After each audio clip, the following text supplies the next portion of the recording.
I'm going to call roll because we're going to need to get a motion since it's going to be a virtual meeting. But first call roll, Mark. Commissioner Dodd? Here. Commissioner Gooch? Here. Commissioner Johnson? Here. Commissioner Piercy? Here. Commissioner Stevens? Here. Commissioner Allen? Here. Commissioner P? Here. Okay, since this meeting is going to be virtual and we actually have some of our members that are communicating with us online, pursuant to Governor Lee's Executive Order 16, we're able to do this. And however, I will need a motion to approve this as a virtual meeting. Okay. Second. I have a motion and a second.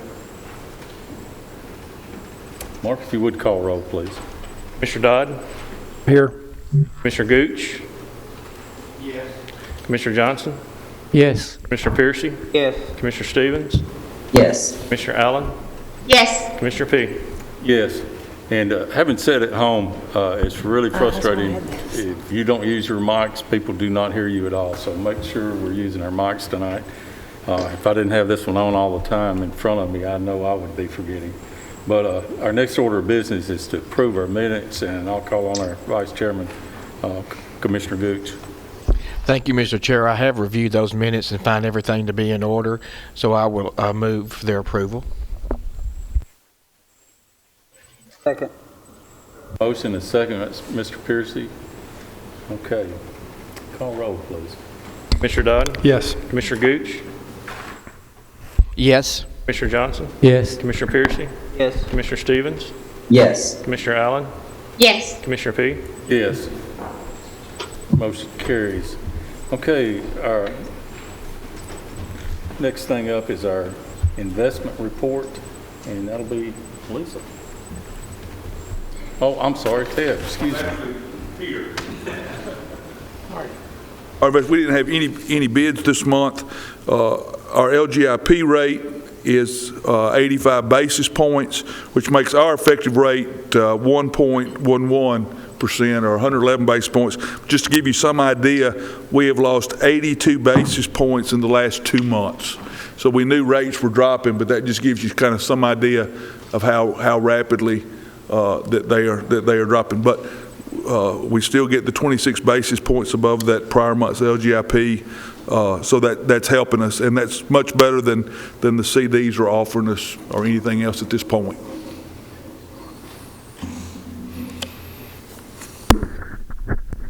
Motion to approve his report. Have a motion. Do I hear a second? Second, Commissioner Dodd. Are there any questions or comments? Hearing none, call roll, please. Commissioner Dodd? Yes. Commissioner Gooch? Yes. Commissioner Johnson? Yes. Commissioner Piercy? Yes. Commissioner Stevens? Yes. Commissioner Allen? Yes. Commissioner P? Yes. Motion carries. Thank you, Mr. Beatty. Okay, third thing up here is our fund condition report, and this time it is Lisa. Okay, thank you. All right, so I'll start with the development tax. In April, we received $262,500 for development tax. That brings our total for the year to $5,272,500. Our cash balances at the end of April totaled $330,803,062, with $297,946,000 being operating funds, $32,857,000 being borrowed funds.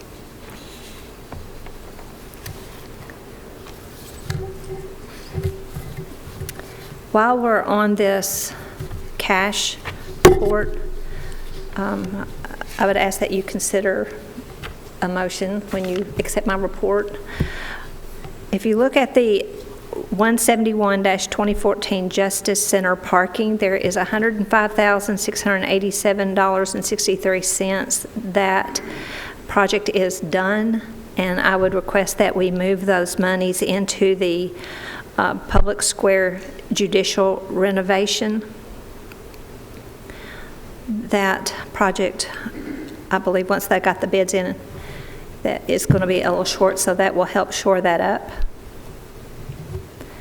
And if my numbers are right, to take care of all the contingency, they'll need another $50,000 that we could take from the unallocated, 2019 unallocated, and move 50 from that project into also the public square judicial renovation to make that project complete.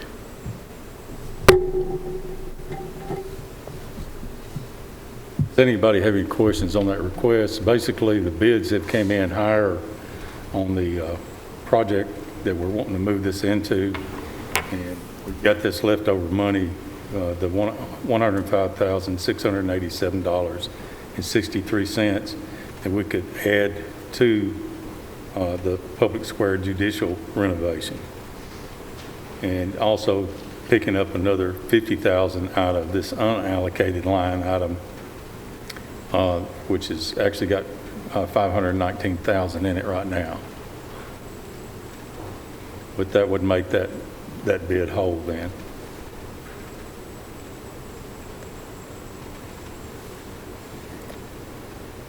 Or at least we would have the money allocated for what the actual bid is that's come in.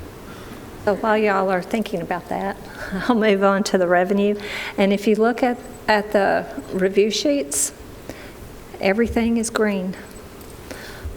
At the end of, well, our March numbers that on sales tax that came in in April, sales tax overall increased 5.64% over the same month last year.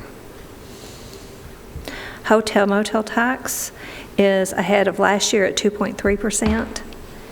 And our development tax is 12.62% more than last year. The tax roll at the end of April was 96.96% collected. If you remember, we budgeted 95.5%, so we've exceeded that. On the second page, general fund debt service, we're 100% collected. So this month, I would say everything looks great, but we don't have the numbers for March that will come in by May 20th. The information I got today is that it may be flat, it may be a little more. If you remember, March, we were still open for at least half the month. We won't see what happened in April until June.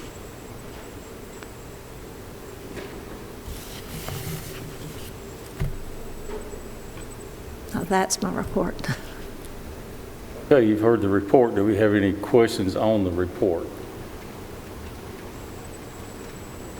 Hearing none, I'll entertain a motion for the report. Motion to approve.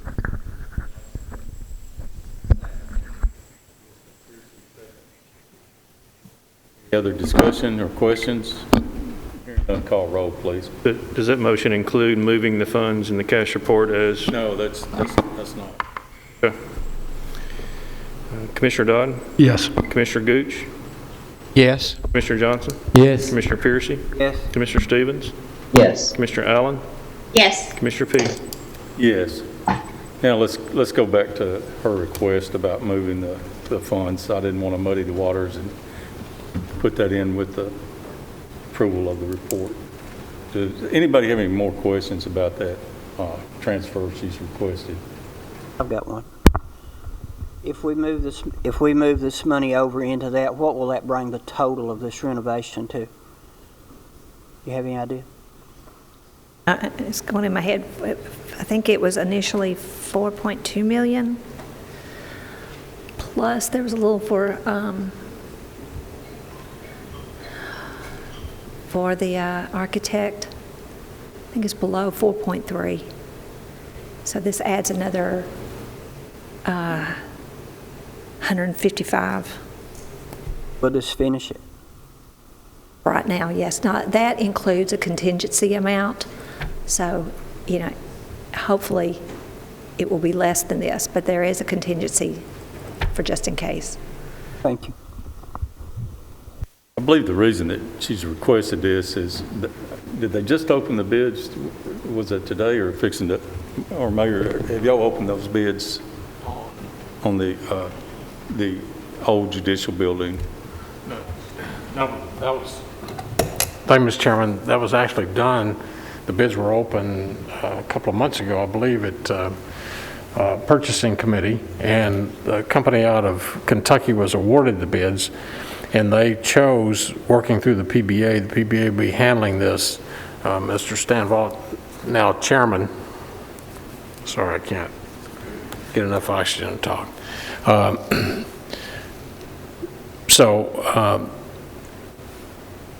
Cordell, I think is the name of the company, out of Kentucky. They will be doing both. We have two different architects, one on archives, one on the old judicial building, or 20 North, I guess that's what we've been calling it. We allowed them to bid on one or other or both, and Cordell wanted to do both because they're going to bring down some folks from Kentucky that work for them up there. They'll be, we did make sure that they were going to hire local contractors, as many as possible, on subcontractors, but they bid on both and was awarded the contract. The problem with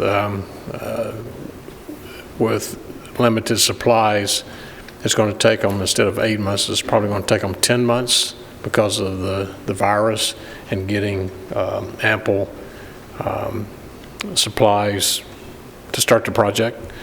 And when they got the bids that came in to them, to the PBA, this is the numbers that were presented to PBA today at 4 o'clock. If you recall, 2 years ago, the numbers were around 4.6 million just to do the old judicial building.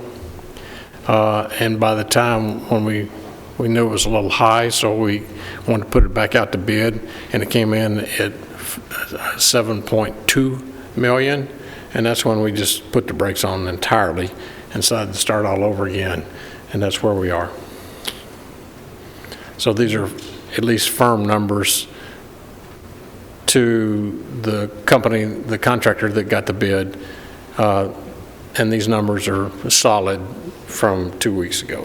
They completed all of them, presented to the PBA today. Lisa,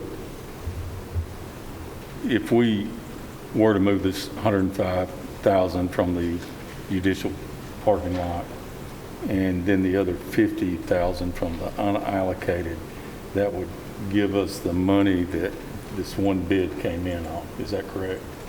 Okay, and the reason for bringing it to you like this is the PBA, I think, is wanting to start that in May. Is that correct? So that's why you kind of got this thrown at you tonight.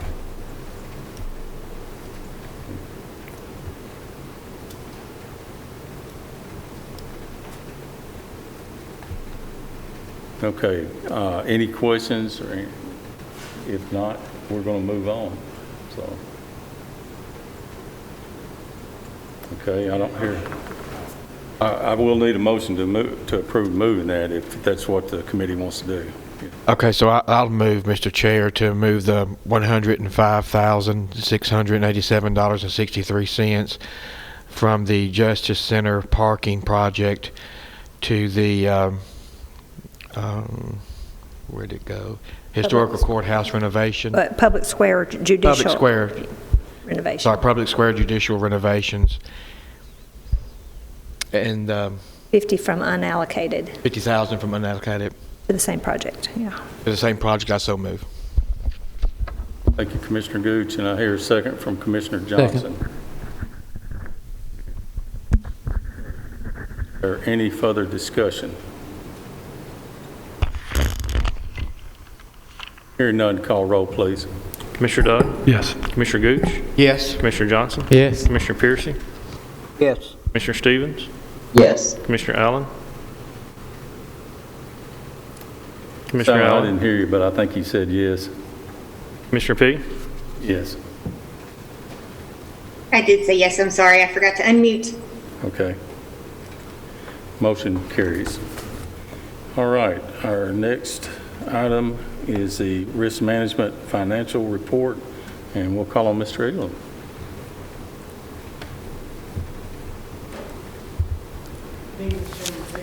Commissioners, first thing you should see on your iPod is the 264 fund. You see the revenue for the year at $32,476,936. Expenditures at $25,162,759, and the difference with that is $7,314,177.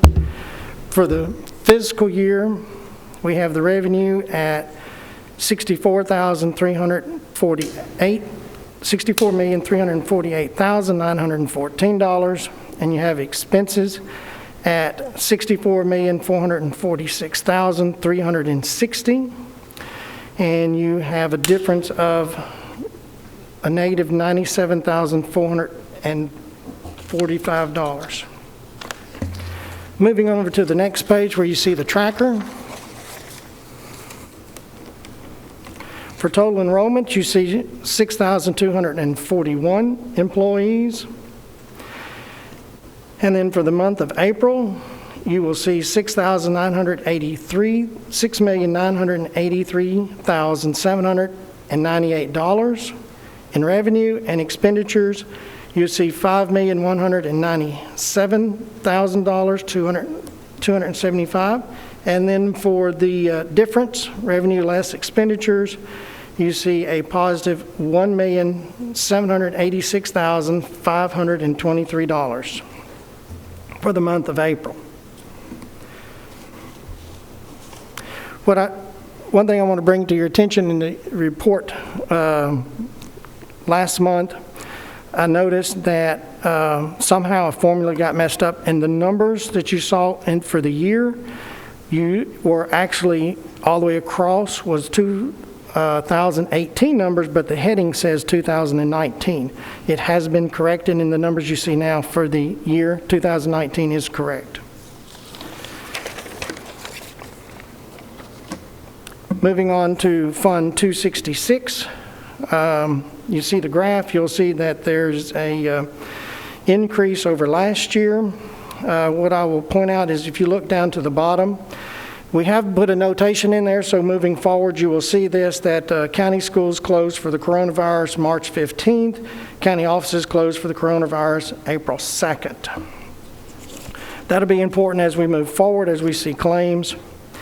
On the next page, where you see the tracker, you will see that for the month of April 2019, $104,589.26.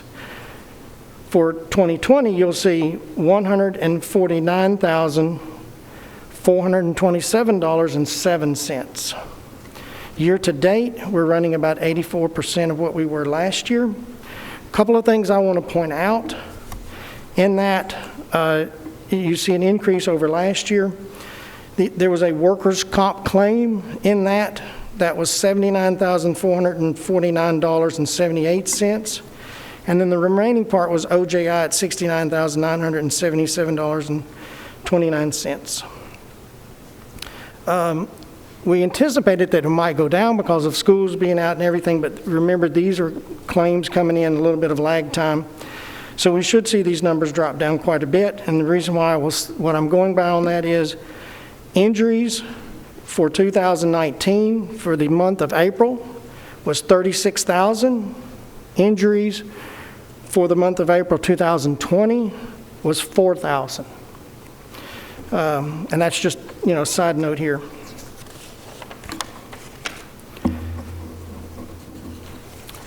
Next, you see the legal fees, and for 2019 it's $22,541.89, And for 2020, it's $28,811.54.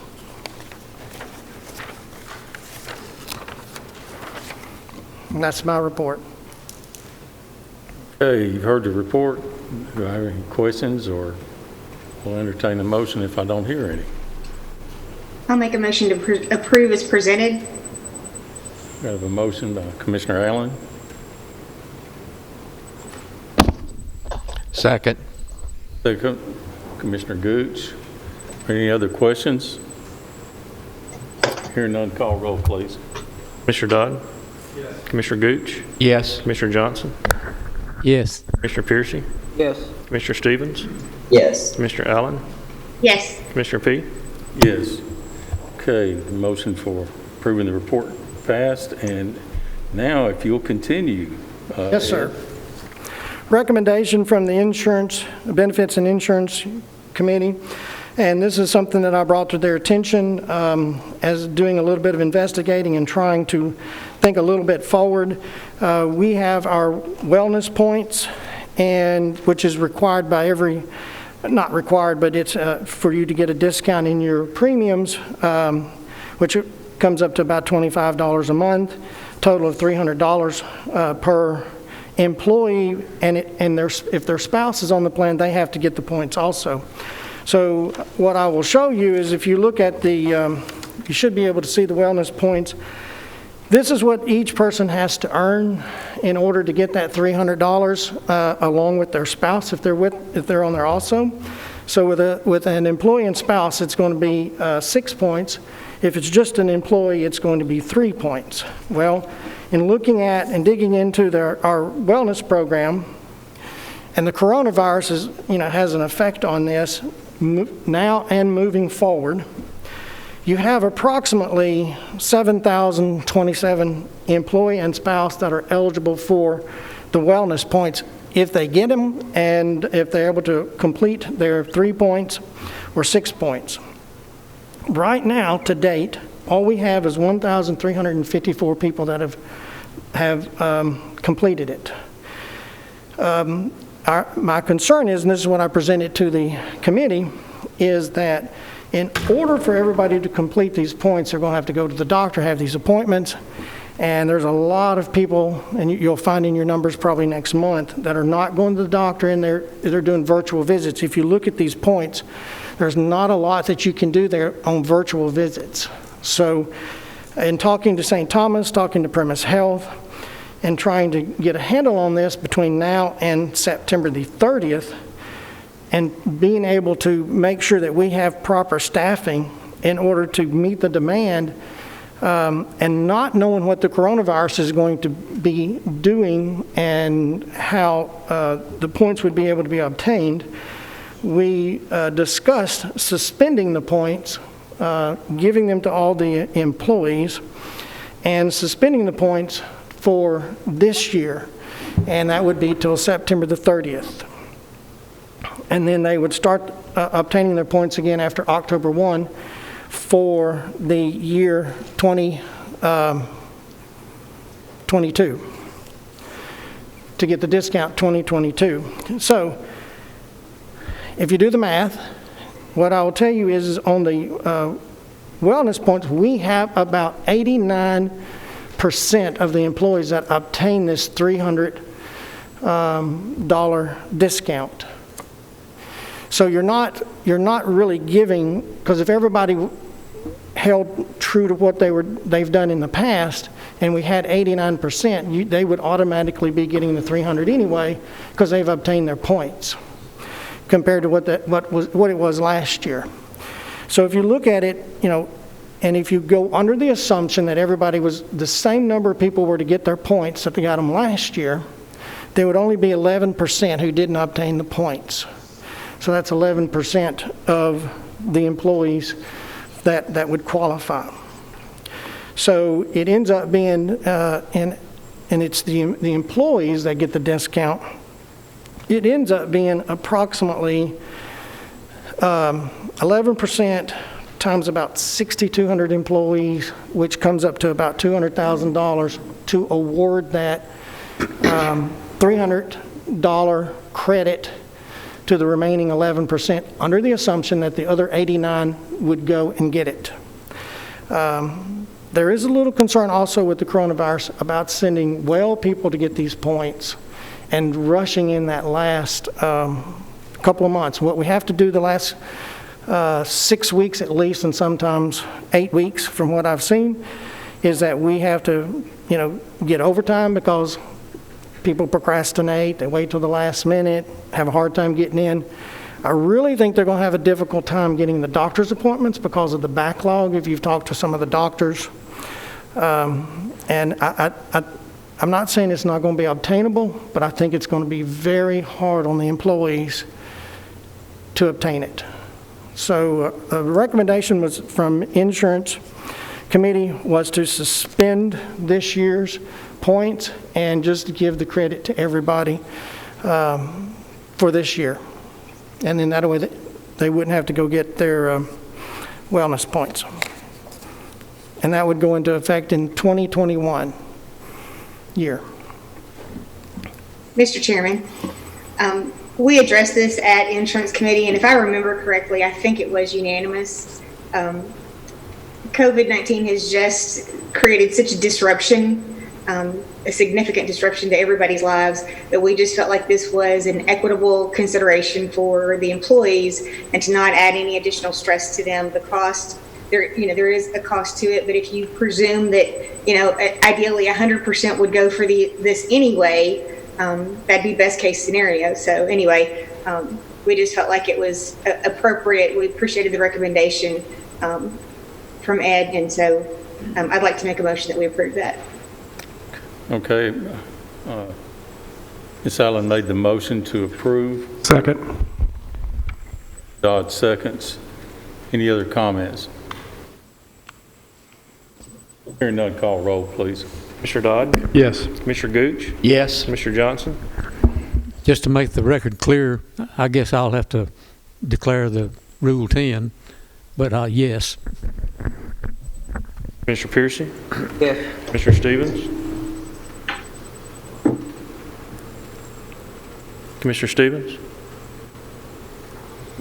Yes. Mr. Allen? Yes. Mr. P? Yes. Motion carries. Okay, thank you.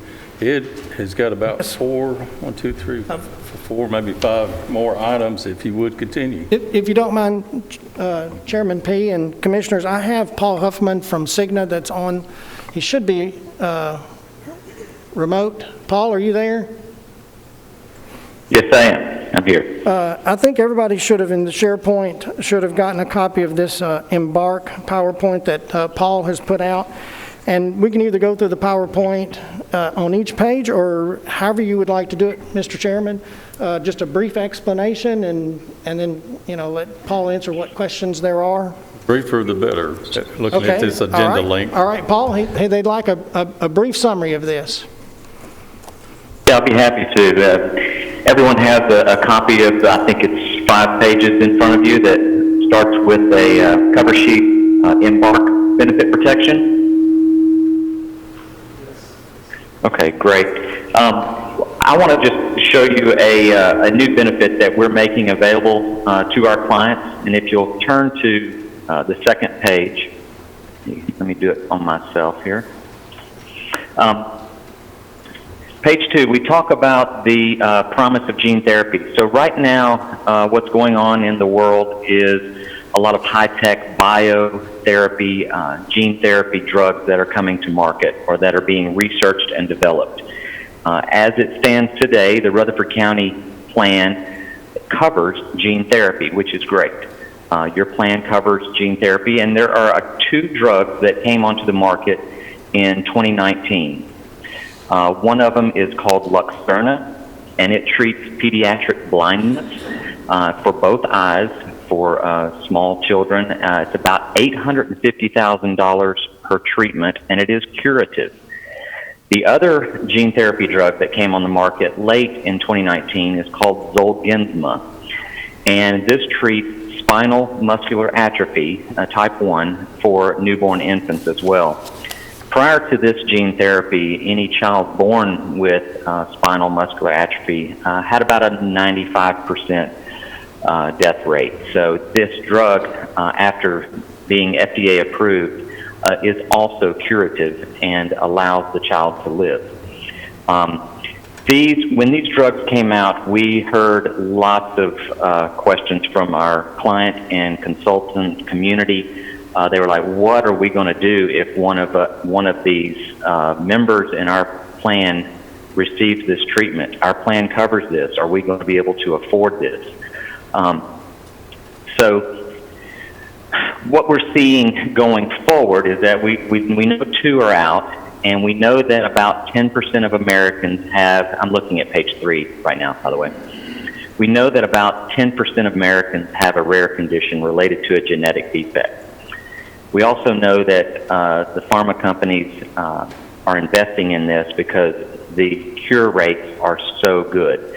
There are about 18 gene therapies that we know are in the pipeline that will seek FDA approval in the next 2 to 3 years. And we anticipate future gene therapies projected to have multi-million-dollar price tags, $2 million, $3 million per injection. We anticipate over the next 5 to 6 years, we are probably going to see the gene therapy sales in the U.S. expect to reach near $8.6 billion. So we know that it's coming. We're seeing 2 right now. They're very new. So we wanted to be the first to the market to kind of help our clients with a solution to help predict the costs of this and to prevent what we might call a lightning strike. Page 4. Like I said before, today Rutherford County covers gene therapy, and it is covered in network with our physicians. The good news is Cigna also has acquired the specialty pharmacy company called Accredo. It was through our Express Scripts acquisition, and that is the only company that can distribute these drugs. Right now, under the plan, participating providers would call in. They would identify one of their patients as being eligible for this, and they would go through the criteria to make sure it is authorized and that they are a candidate for the treatment. Then, if the treatment is given to a member, they would obviously have their deductible and their coinsurance that they would have to pay for. Okay, so that's how it happens today. And going forward, we are making a proposition to our clients, and especially for our clients who have Cigna stop loss, which Rutherford County does. So just as a reminder, you have a protection for any one claim that has incurred expenses during 1 year, no more than $750,000. So you're protected up to $750,000 per individual. So that's in place now, and that would protect you today for these drugs if they were to occur in any of your membership.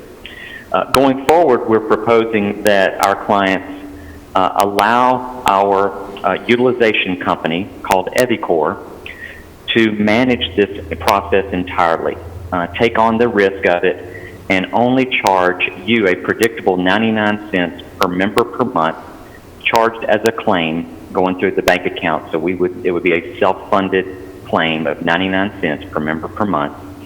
What this would do is it would remove these drugs' cost from your plan completely. So if one occurs, you would not be on the hook for it. It would be covered. And in addition to that, members who receive this medication or this treatment would have no member out of pocket. So they would not have a deductible or coinsurance to meet to receive that. They would still have the same prior authorization requirements, and they would still receive the same gene therapy case management if they had that occur. Paul, I've got a quick question for you. Yes, sir. That premium that you just mentioned, is that for only the 2 gene therapies that were mentioned earlier, or is that for any future gene therapy that might become available? Yeah, good question. So let me answer that this way. The 99 cents per member per month is basically a guess. We don't know how much this is going to cost or how much our clients and customers are going to receive this treatment. So we are assuming this 99 cents is our starting point. One point that I'm going to get to in just a minute is that at the end of the year, here's the good news. If we look at our whole entire book of business and every claim that we paid out on this, including every client, and we have determined that that $1 was more than we needed, we're going to be returning the surplus to our clients. If we determine that that 99 cents was inadequate, we will reevaluate that cost the next year. To answer your question, it is only for those two drugs currently, because those are the only two drugs that are on the market right now. As drugs are FDA approved, Cigna will evaluate whether or not they are ready to be, used in the public, and then we will evaluate adding those into this program called Embark. And if that is the case, we will also then have to evaluate whether the price at that time is adequate or not. So the price can fluctuate based on the drugs that are in the program, and the price will fluctuate based on the expenses that we actually incur. So this cost may improve or it may go up. This is not a profit money-making endeavor by Cigna and our company Evicor. It is strictly a response to clients wanting to predict this cost and not be hit with a catastrophic claim. So at the end of the year, like I said, if 99 cents was more than we needed to pay for these claims, we will be returning what is left over to our clients. Does that answer your question, Mr. Chairman? Yes. Okay, thank you. Page 5. Just kind of reiterate the process. If, as a self-funded client with Cigna, we are proposing this to you because we're administering this on behalf of your funding. And electing this and putting this in place, again, we would charge per member per month 99 cents. Then at that point, you would be covered. So anytime either of these drugs occurs or is needed by any of your members, physicians would be in charge of that process. They would contact us. They would get in touch with our Accredo specialty pharmacy. We would prior authorize it, and then we would deliver that to the physician and to the customer for immediate treatment. And then going through that, we would do follow-up care and the member would not have any cost out of pocket. We would also put that member with a specialty case manager so that they understand everything they need to know about that medication and how that treatment is being administered. The last page, page 6, we talked about the stop loss. So again, it feels similar to like a stop loss insurance, but it's really not. We're doing it through a network solution so that we can roll it out to all of our clients who opt in for this. Our companies manage the authorization of it. Again, Accredo is our specialty pharmacy company that manages this. If in place, members incur no charges for the drugs. And again, at the end of the year, we'll know a lot more about that 99 cents and whether or not that was the right amount or if it was too much, and we can return that. The other thing is if one of these happens on Rutherford County, it would not impact your claim experience or any cost associated with how we predict your future rate increases. So the cost is definitely level set at that 99 cents. And just for example, you have approximately 12,500 total members on the plan, and that works out to approximately $150,000 per year that would go through as a claim. Again, pending what the settlement would be at the final year, so it could be much less than 150, depending on the outcomes. I'll stop there and allow you to ask some questions, but I know one question that you may want to ask that has been asked of me in the insurance committee meeting and also in other phone conversations I've had. What is the prevalence of this? To answer that question, first you have to understand this is very new. So again, it just came out in 2019, so we don't have a lot of data. It is estimated worldwide that 1 in 50,000 children have the blindness that could be treated by Luxturna, and 1 in 6,000 babies born worldwide have the condition of muscular atrophy that could be treated with Zolgensma. I went online and looked at Biopharma Dive, and during the fourth quarter of 2019, it looked like, and this is just in America, the United States, Zolgensma was given to about 100 babies in the fourth quarter of 2019. Again, that's nationally. We've seen maybe 1 or 2 cases in Tennessee from other clients, but that's all the data we have at the moment to help you with. But I'll turn it over for any other questions.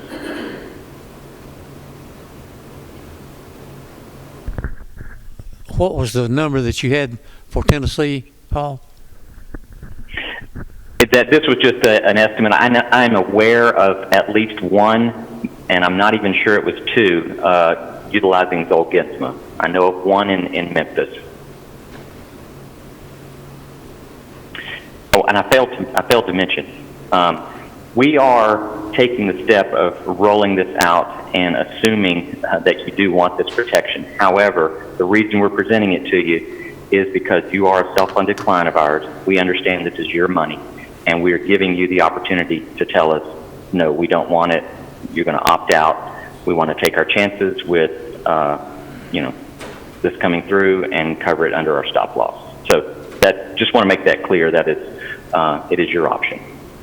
And Paul, just to give a little more explanation, the reason why this is coming about, what I got from Cigna said if you don't do anything as of July 1, it goes into effect.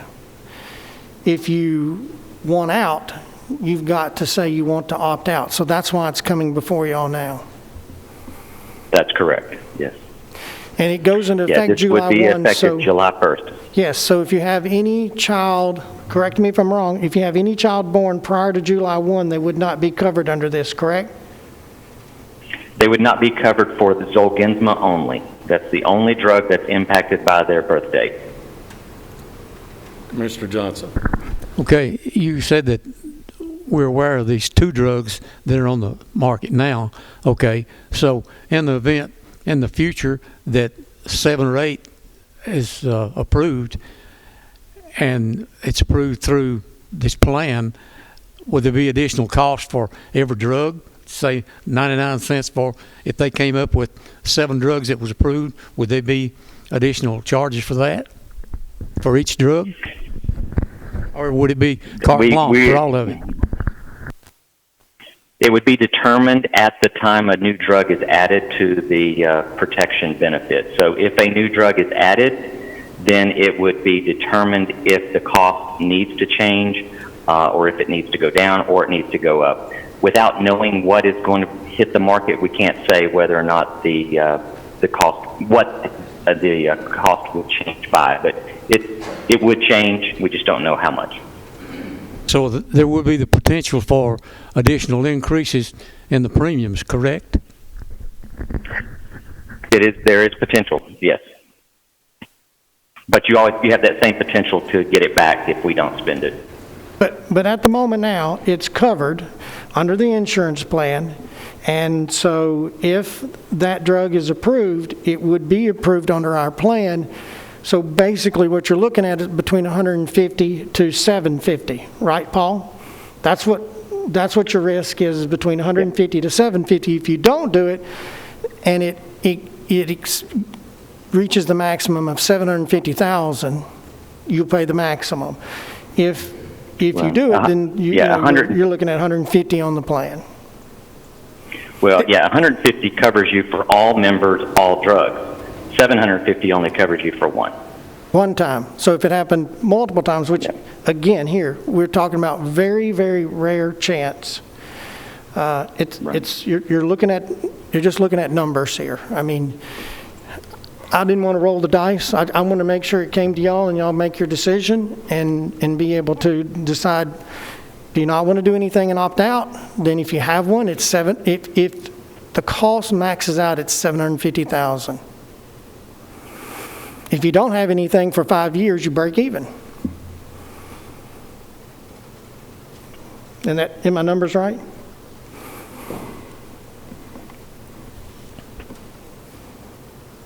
And then one of the questions that was asked that didn't come up in the insurance, and I didn't think about it till later in the insurance meeting, is that if you opt out, you can't opt back in until when, Paul? The next year. So this would go into effect July 1, and then we would look at your new renewal date, which is now going to be a January 1. So you could conceivably, I could make a case that you could defer July 1. You could opt in on January 1. If you decided not to do January 1, then it would be the next year, the next January. And then you also have to have how much notice prior to opting in, back in? 60 days.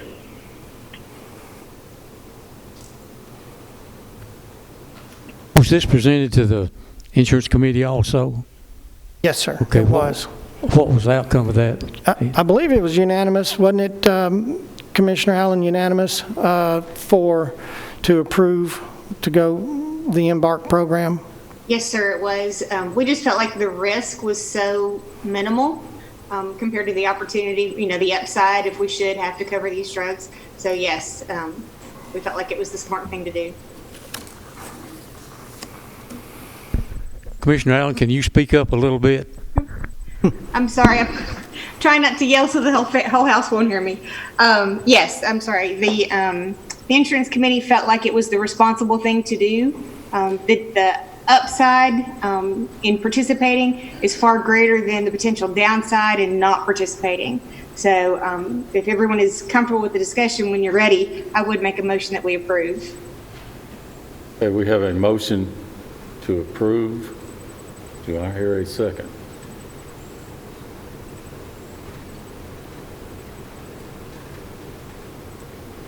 Okay. Give it another couple of seconds for a second. If not, this motion will. Second. Okay, we do have a second. Is there any more discussion? Commissioner Johnson? The only comment that I have is this seems to be a little bit of a knee-jerk reaction, and I don't see the necessity of doing it right now. I don't see any compelling reason to do that, so therefore my vote will be Rule 10, but it'll be no. Okay, maybe I need a little better education on this myself, Mr. Elam. The cost to the county employee, we're basically, if we had to utilize one of these drugs here, it's what, $1 million for the shot or whatever that cost was over the amount. The stop loss of $750. So Right. you would incur $750,000 max if the So drug's over that. The rest of that cost, who picks that up? Would that be the? That would be picked up in the stop loss with Cigna. Okay, so Cigna would do that.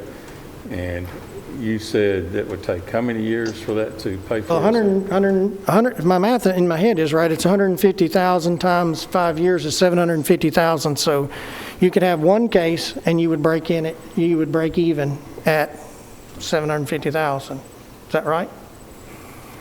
Sounds right. Calculator.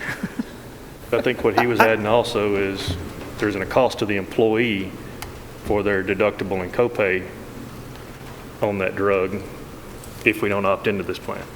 Yes. All right, are there any other questions? Commissioner Piercy?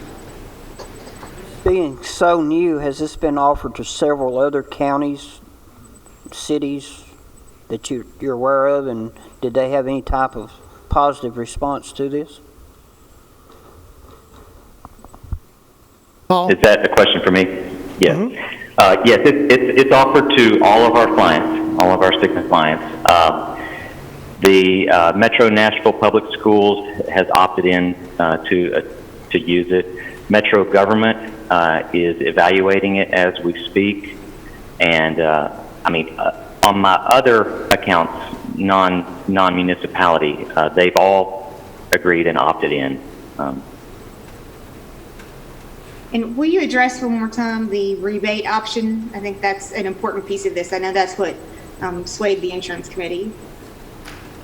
Yeah, so just to make to repeat that, 99 cents right now per member per month, starting in July. And then at the end of the year, when December rolls around in January, February, that first quarter next year, we're going to look at how much money we took in from all of our clients, and we're going to look at how much money we paid out for these two drugs. And whatever's left over, we're going to return. That could be a very sizable amount. So evaluating this on $150,000, that could be very conservative. That could be your max, but you could get a significant amount of that back if these do not, come about like you might think. So there is potential for that rebate. So the way I saw this was really, you're just kind of hedging your bet. You're betting that it's not going to be used, but in the event that it is used, if you've opted in, then you're covered. Correct. Are there any other comments? Mayor, what's your thoughts on this? I speak. Thank you, Mr. Chairman. My question from the very beginning is, one of these drugs is the most expensive drug in the world. The most expensive. As you see, it's over $1 million. The second drug is in the top 5 most expensive drugs. These new genetic type drugs are coming quickly and fast, and we're paying for the R&D that went into this. Yes, there is no guarantee that they're going to see, you get that shot in the eye that those young children are going to see. There is no flat guarantee. To me, having 40-some odd years in the insurance business, you take out insurance to defer the risk to someone else, like an insurance company, but it's a gamble of whether it's going to occur or not. There's not enough, because it's so new, there's not enough, to me, there's not enough data. Paul said there's only one that he's aware of in Memphis in the state of Tennessee. That's one case out of our population in the state of Tennessee of 6.3, 6.5 million people of that occurring. They can't get anything closer for anything in the Middle Tennessee.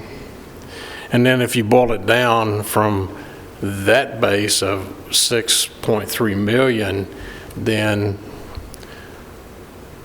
how many in Middle Tennessee? Probably none have contracted one of these diseases or had this drug.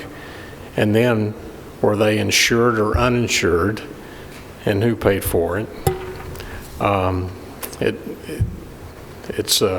I hate passing an additional fee on to the county employees until we have more data, to actually prove that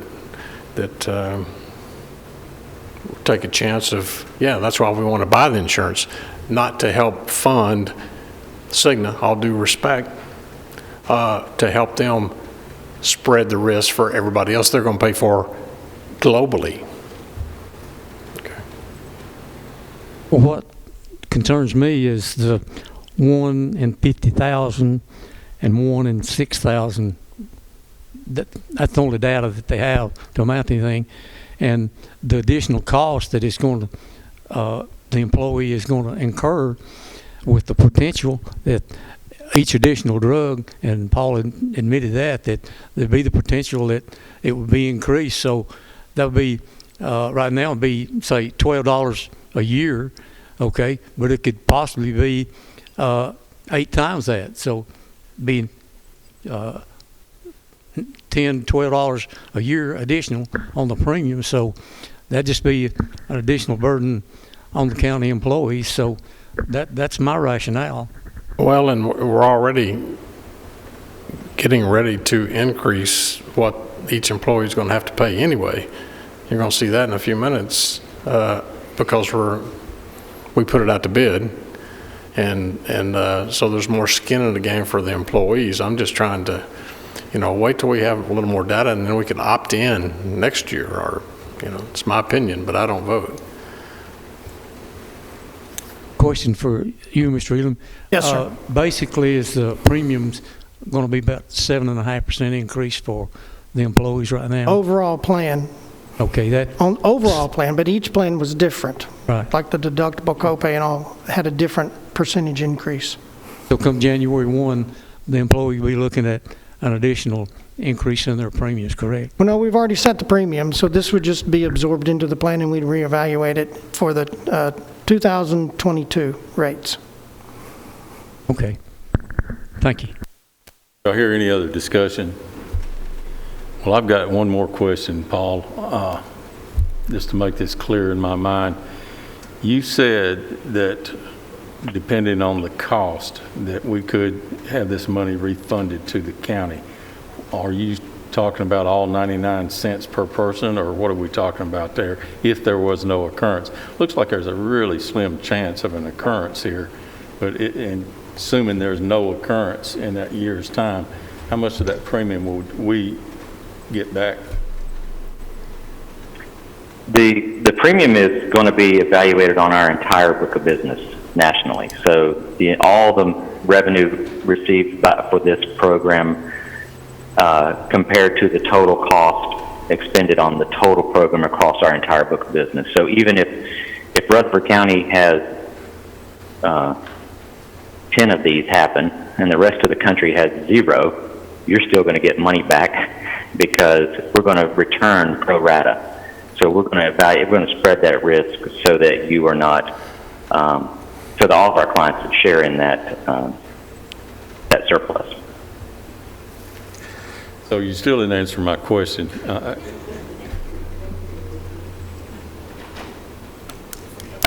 sorry if I missed them, if I didn't Well, my understand. question is how much could we expect to get back on that premium after this first year? I know you're evaluating it, but you said if there wasn't, the costs weren't in there, that we would expect to get premium back, and I'm asking you how much.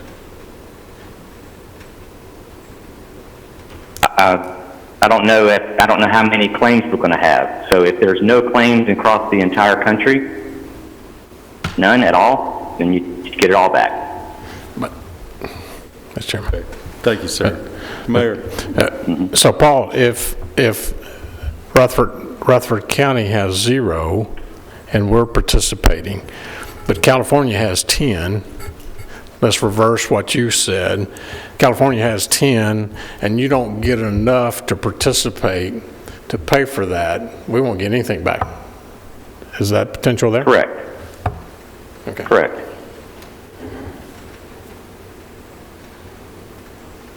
Okay, one last question. Remind me one more time how the vote came out of the insurance committee, Rhonda. I'm fairly certain it was unanimous. Ed might be able to tell us for sure, but I'm pretty sure it was unanimous. So there was one against. Or? Yes, there was one against, I'm sorry. I think Preble was no and the rest were for it. Okay. I forgot about that. Any other questions? Hearing none, call roll. Mr. Dodd? No. Mr. Gooch? Yes. Mr. Johnson? No. Mr. Piercy? No. Mr. Stevens? No. Commissioner Allen? Yes. Commissioner P? No. Motion fails. Motion fails. Okay, Mr. Elam, or I'm not sure if it's you or Paul, goes to the next, which is the basic life insurance. Next is our insurance. I have Jake Davis here with Mercer, and they've worked on this bid, put it together, and put this spreadsheet together for you. So if you don't mind, I'll let him make this presentation. Thank you, Mr. Elam. Committee, I'll keep this brief. What you have before you is the analysis from the life and disability insurance. This was conducted a couple of months ago through an RFP process. These coverages are effective January 1st, 2021, and we did bid each of these products separately. You'll see why. The analysis shows each product on the first 3 pages, and then the last 2 pages are kind of a roll-up of everything. The good news is that all of the current vendors bid, and they have a no rate increase for any of the current products. So that's the good news. The better news is through the bid process, we did uncover some savings possibilities. So if you look at page 1, the standard is your current life and accidental death and dismemberment carrier. You'll see they had a 0% increase. And then on the far right, you'll see MetLife showed a savings of $112,000 to the city, and that's, or to the county, and that's per year. If you'll go to page 2, you'll see the short-term disability. Cigna is the current short-term disability carrier. They have a 0% increase bid, and then the standard and MetLife are a little bit below current today. Page 3 is the long-term disability. The standard is your current long-term disability, or Cigna is your current long-term disability carrier. You can see the standard has $119,000 per year savings to the county. So the reason why we bid them separately is if you look at pages 4 and 5, if you combined all the coverages with one vendor, you could move all the coverages to the standard for $141,000 in savings, or all the coverages to MetLife for $158,000. However, because they are separate bids and they were sealed and opened separately, page 5 is the recommendation we have, which is kind of taking the best of both worlds. That would be moving the basic life and voluntary life and accidental death and dismemberment to MetLife, and then the short and long-term disability to standard, and that would save the county approximately $250,000 per year. So over a 3-year contract, $750,000. Let me clarify something, because some of this is mixed in with some of what the employees pay and what the county pays. So it wouldn't be a $253,000, almost $254,000 savings to the county. It would be combined, because the short-term disability is paid by the employees, the long-term is paid by the county, and yeah, and the basic life is paid by the county, and the voluntary life is paid by the employee. So it's a combined between the employees and the county, almost a $254,000 savings or decrease.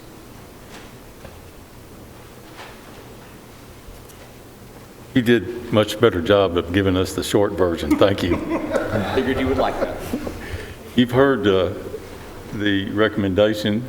Do I have any questions, or I'll entertain a motion if not hearing any. I'll make a motion that we adopt that recommendation. The number 5, is that it? Yes, that would be, for clarification, that would be basic life, AD&D, met with the vendor MetLife. That would be volunteer life, AD&D with MetLife. That would be short-term disability with standard, and that would be long-term disability with standard. Is that correct? Correct. Commissioner Stevens? That's correct. Okay. I have a motion by Commissioner Stevens, and I think Commissioner Allen Yes, second. had made a second. This, Commissioner Johnson. This came through purchasing last night and was approved. This is what we approved last night. Yes, sir. This is what was approved. It also came through the insurance committee, and Commissioner Allen, again, I think it was unanimous vote. Yes, it was. Last night. I don't know what it was. Purchasing and insurance both. Okay, any other questions or comments? Hearing none, call roll, please. Commissioner Dodd? Yes. Commissioner Gooch? Yes. Commissioner Johnson? Rule 10, yes. Sir? He said yes. Okay. Mr. Piercy? Yes. Mr. Stevens? Yes. Commissioner Allen? Yes. Commissioner P? Yes, motion carries. Thank you, Mr. Elam. Thank you. Okay, next up is a general fund transfer for the county clerk. I think Lisa's probably going to cover that for us. Lisa's here. She's here. Okay. There she, you were hiding behind the sheriff back there. I couldn't see you. Welcome.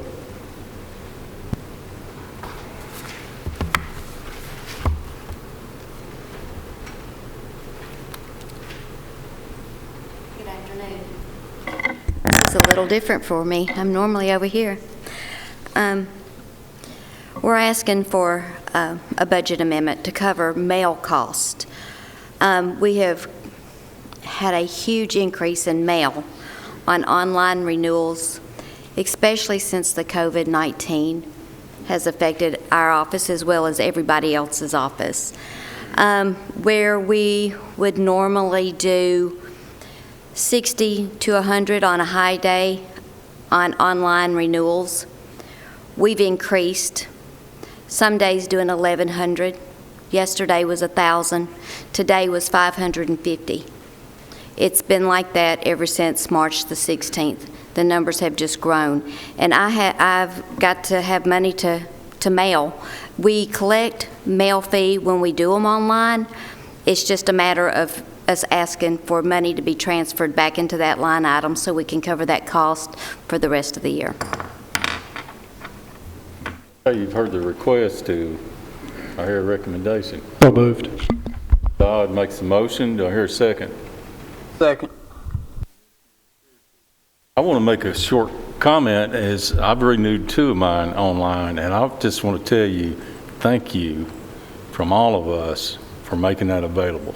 That is so nice, and I'd like for you to continue it. I don't mind seeing the postage go up. Any other comments? There's 2 amendments here also. Okay, yeah, let's go ahead and get to second too. They're both related to postage, just as she explained. The first one that we did was, we put it together on April 9th with the information that we had, as she explained, since March.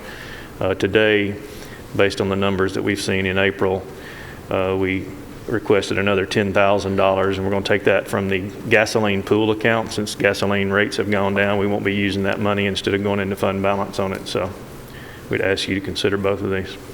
See, Commissioner Dodd, you gave that motion, didn't you? Yes. And I would modify it as Mark suggested. What about you, Commissioner Pearson? Okay. So the motion is to cover both of these transfers. Any other questions?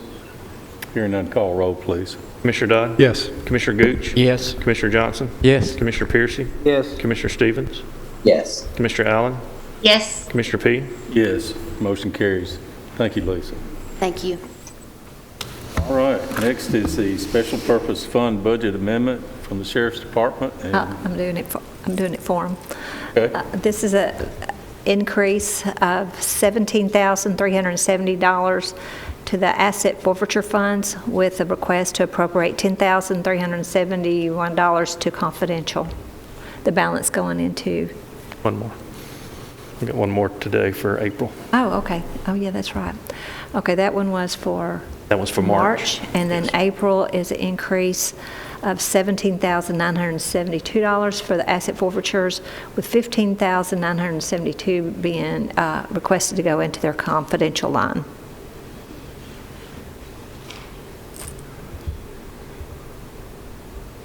So moved. Commissioner Dodd makes a motion. For both. Second. Commissioner Johnson seconds. Any discussion? Hearing none, call roll, please. Commissioner Dodd? Yes. Commissioner Gooch? Yes. Commissioner Johnson? Yes. Commissioner Piercy? Yes. Commissioner Stevens? Yes. Commissioner Allen? Yes. Commissioner P? Yes. Motion carries. Okay. Next up is the Child Support Enforcement Grant Amendment for Juvenile Court. And I believe, Lisa, you're going to cover that one? Yes, both of these are a continuation of grants that we've received, both number 8 and number 9 Child Support Enforcement Grant and the Custody Prevention Services Grant. The child support helps pay for the magistrate that listens to the child support cases. I know I'm doing 2 at once. And the second one is a grant that helps, that's towards the custody prevention. Both are grants that we've received this year, and it's a continuation into the next year for 2021.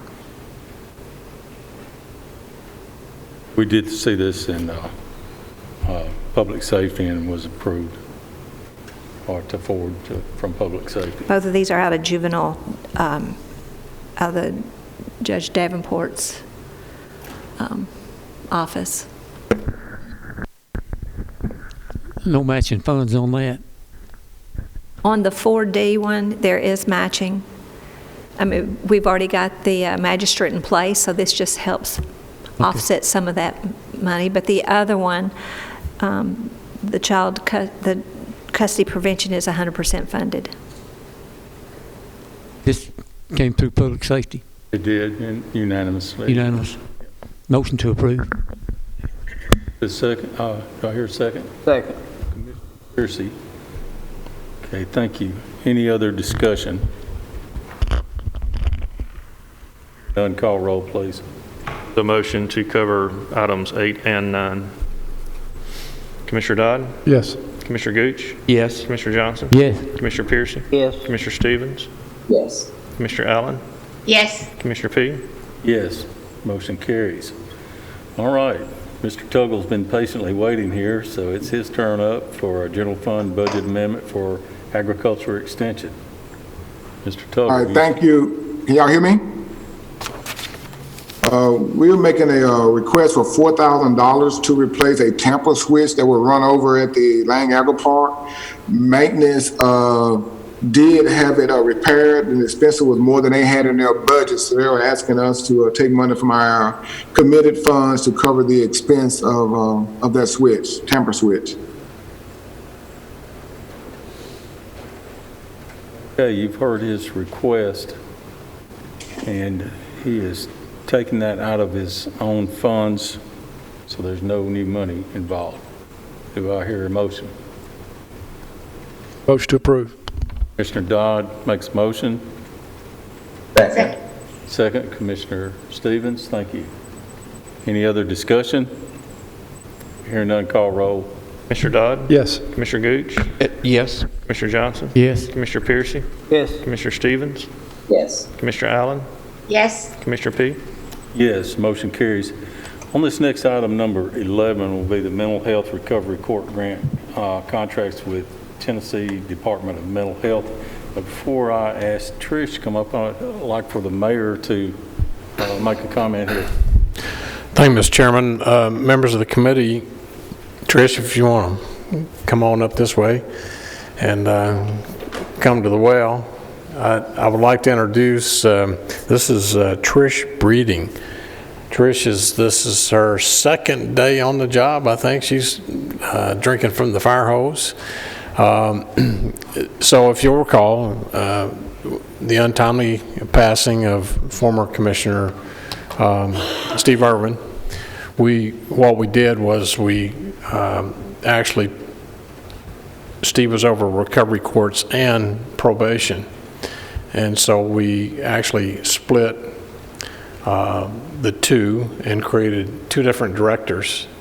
And so we took Lisa, who is over probation, and she'd been working with Steve for some time and has that down fairly well. So we elevated her to that position. And then Trish comes from, matter of fact, a resident of Rutherford County, lives in the Blackman area.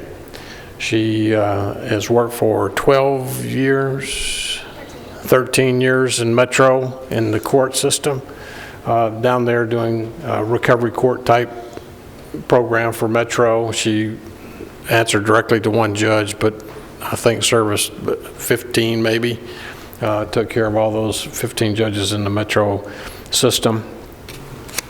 And so Sonia took her yesterday, I believe, and got her introduced, and she's moved in, trying to arrange her office. She's hit the ground running. She's going to be an excellent addition to our team here in Rutherford County.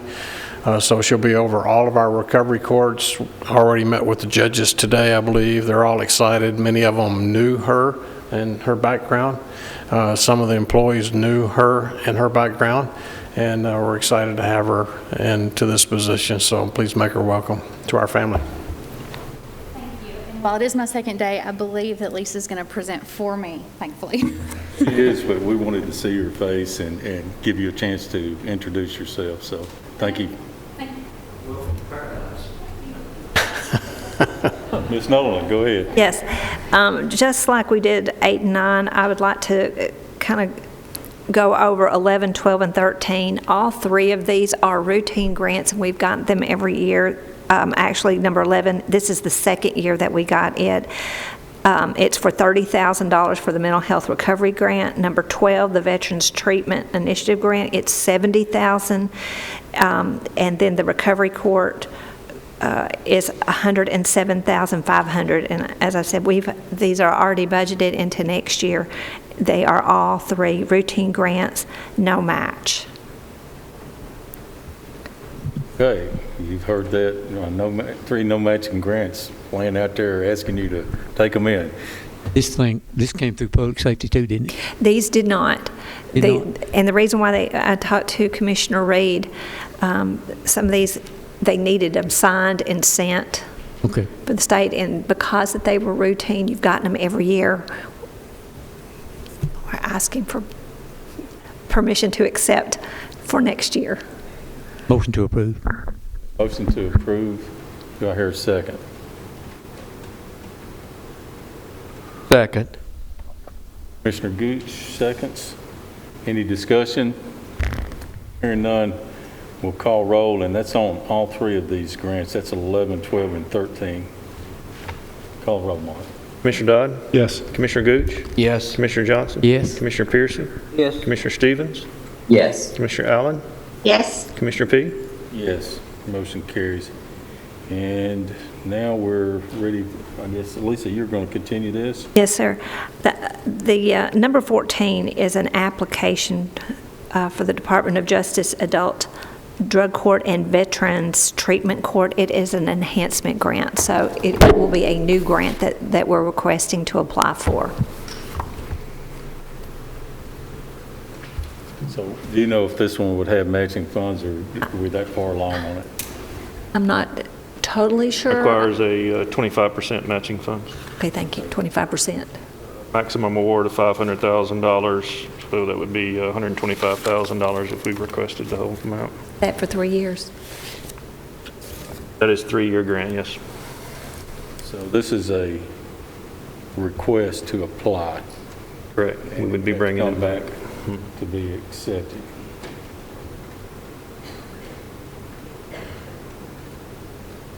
The one thing that I will mention, I don't know if you've looked at the numbers on these courts, the mental health court and these drug courts, they have exploded.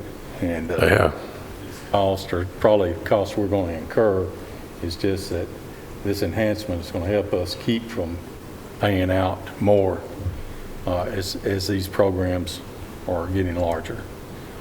Anyway, that's up to the committee, though, whether we want to give them the permission to apply.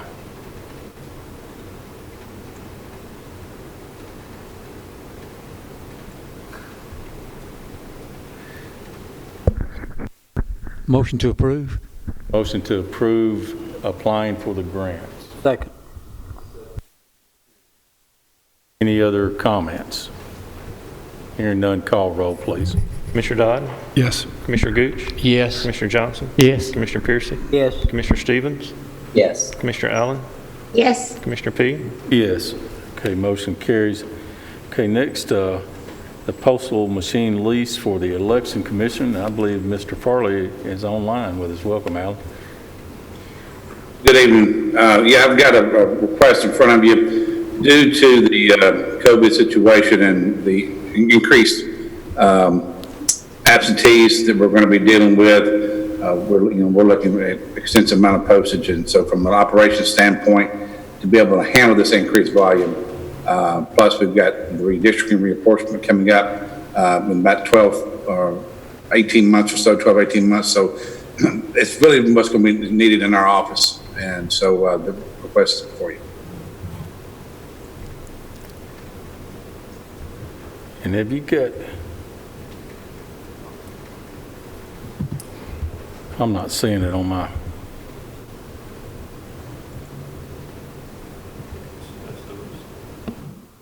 okay.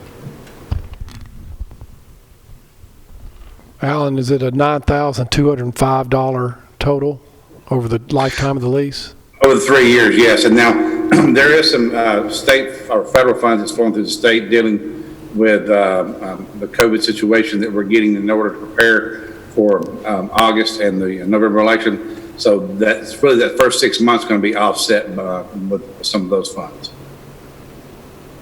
Okay, he also has a second budget amendment he'd like to make. Do y'all want to hear those together? I think they're both related to postage. Is that correct, Mr. Farley? Yes, sir. I think postage is involved with both of them, yes. So would y'all like to put these together or separately? Together? Okay. Continue on to your second one, Mr. Farley. Okay, I'm not sure what's in front of you. Is this one that's got multiple accounts that we're moving fund balances out of, or is it just dealing with the one postage account? I'm seeing $6,000 for postal charges, and you're bringing that money from your employee health insurance. Yes, okay, that's correct. Yeah, what this is actually kind of like what our county clerk mentioned earlier. We've had an extensive amount of postage costs this year. Of course, it's a presidential election year, so we have to, with an increase in registered voters, we have to mail every voter a voter registration card after they register. So that's one reason why we've got such a huge increase. So I need to make up that difference. Plus, also have funds for the remainder part of the year. Okay, you've heard the request. Do I hear a motion or any other discussion? Their amendment. There's another amendment. Oh, is there a third one? I'm sorry. Please continue, Dan, if that's... So this is the multiple one. Okay. Then what we also have, too, in talking with Ms. Nolan, we're going to be hit with an enormous amount of cost preparing with the increase of the absentee voting and such for the election.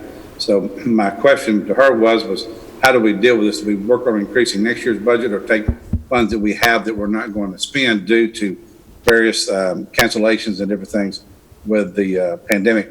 So what I'm doing is I'm moving these funds into an account in order to keep from having to increase line items next year. Because, for example, you've got an enormous amount of postage, you've got an enormous amount of paper dealing with absentee ballots. So all kinds of additional costs associated with this. So we're actually moving this in order to go ahead and get those purchases made this fiscal year. There's one change that we need to make on the amendment that's before you. If you approve the lease for the postage machine, then the rentals, we would reduce that by $770 and then reduce the amount of the increase to office supplies by like amount. And kind of go a little more detail on the postage situation, especially the meter. You know, we're projected right now. We've got for the August election, we have 44,000 voters who are actually at the age of 60 and above that do not need an excuse to vote absentee just because of the age requirement. And then also, by the time November gets here, that's if we register no additional voters, which will probably increase by 20,000 or so by the end of the year. By the time the November election gets here, we'll have over 200,000 registered voters in Rutherford County. So what we're doing is we're looking to have to mail requests and plus also the ballots back. You're looking 40, 50,000 ballots, plus those cannot be transferred over to the courthouse, left unattended, and then wait for the postman to come and pick them up. So this way, all the operations will be done in our office and keep those ballots secured, and then till they're picked up, and then of course returned back from the voter. Okay, you've heard the request from Mr. Farley. Do I hear any other discussion or a motion?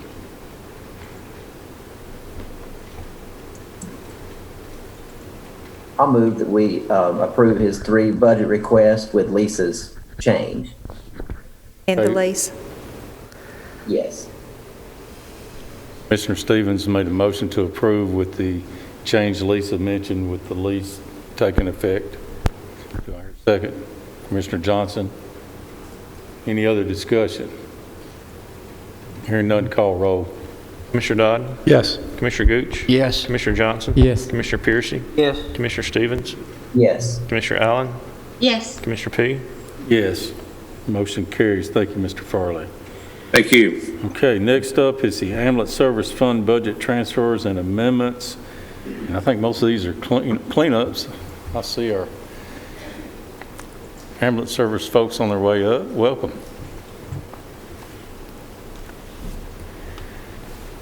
Melanie, you doing all right tonight? I'm doing great. Carl? Good evening. You've heard this several times tonight, but due to COVID-19, we've had to purchase more medical supplies and cleaning supplies. So we have a total of 3 budget amendments. The first one, we're requesting to transfer $5,000 from our 499 account, which is other supplies and materials, into our 410 custodial supplies. It's okay with the committee. Let's just continue. Okay, the second, we're requesting to transfer $30,000 from our health equipment 735 into our drugs and medical supplies 413. And the last one, we received 2 separate checks from Walmart, one for $5,000, one for $500. This goes in, we're requesting for it to go into our donations line item. This is strictly for EMS week, our paramedics and dispatchers of the month. And it's strictly a donations line item. Okay, you've heard the request. Do you have any more questions? Basically, this is cleaning up and no new money. Motion to approve. Commissioner Piercy makes a motion. Second. Commissioner Dodd seconds. Any other questions for Melanie? Hearing none, call roll, please. Commissioner Dodd? Yes. Commissioner Gooch? Yes. Commissioner Johnson? Yes. Commissioner Piercy? Yes. Commissioner Stevens? Yes. Commissioner Allen? Yes. Commissioner P? Yes, motion carries. Thank you. Don't get myself caught up here. Okay, next we have an application for Paul Coverdale Forensic Science Improvement Grant. And Carl, if you, at least I want you to introduce our guest here. So, I'm going to introduce Denise Martin. She's our death investigator at the ambulance service. She's well respected and known across the country, and we're very fortunate to have her. And since I've taken on this role, I'm always looking at ways to save money, and I'm also preparing for the future. And Denise has done some research for me on a grant, and without me getting into it, I'm just going to let her explain it, because it's going to be a lot more clear than if I do it. So Denise.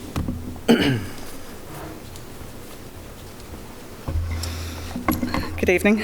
The Paul Coverdale Forensic Science Improvement Grants Program is a competitive grant solicitation. The application is due by June 19th. The maximum amount to be awarded for each unit will be $250,000. It's for a 24-month period beginning October 1st, 2020. There is no match required. So we are seeking permission to apply for this notice of funding opportunity. As I said, it is a competitive grant solicitation. The program is intended to further the department, meaning the Department of Justice, mission by providing states and units of local government with tools needed to meet the challenges of crime and justice. Specifically, this program seeks to improve forensic science and medical examiner/coroner offices, including services provided by laboratories operated by states and units of local government. In this particular program, medical examiner's offices are considered laboratories for this particular program. There are several areas that I believe that we can show a need. We can certainly improve the quality of our timeliness and our medical examiner services.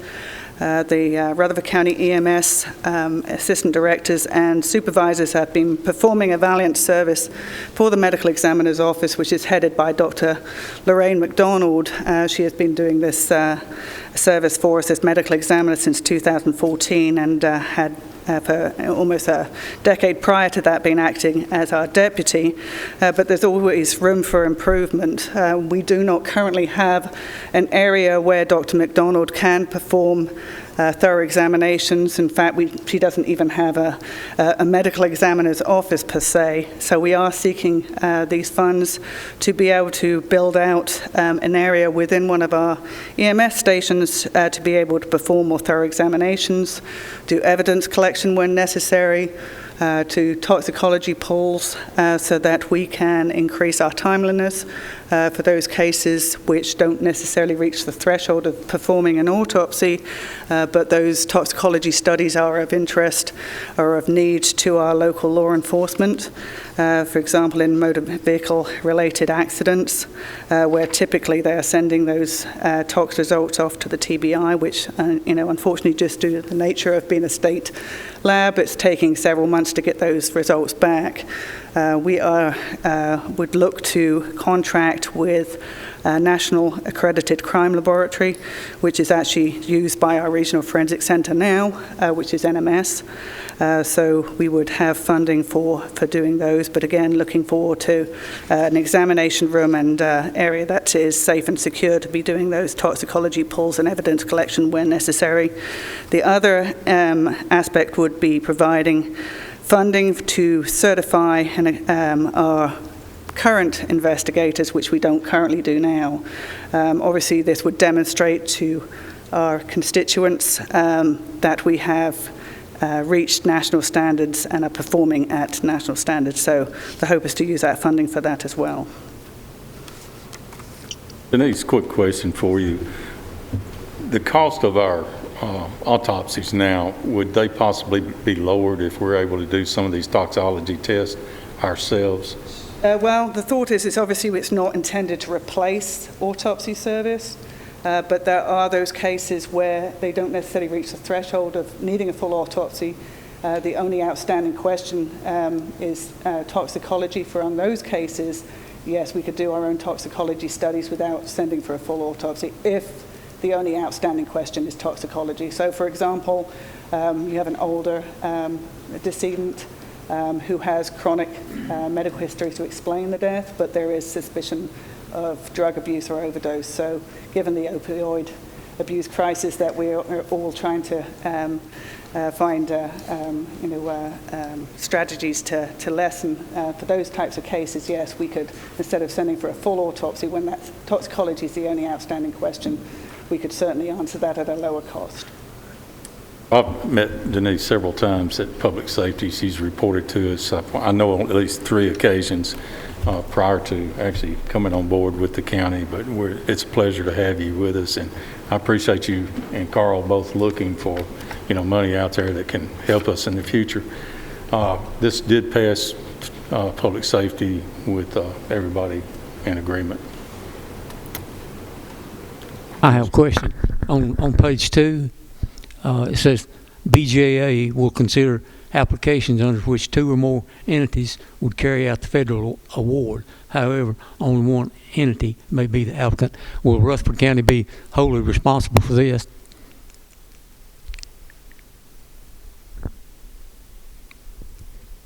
You see what I'm talking about? Yes, sir, I do.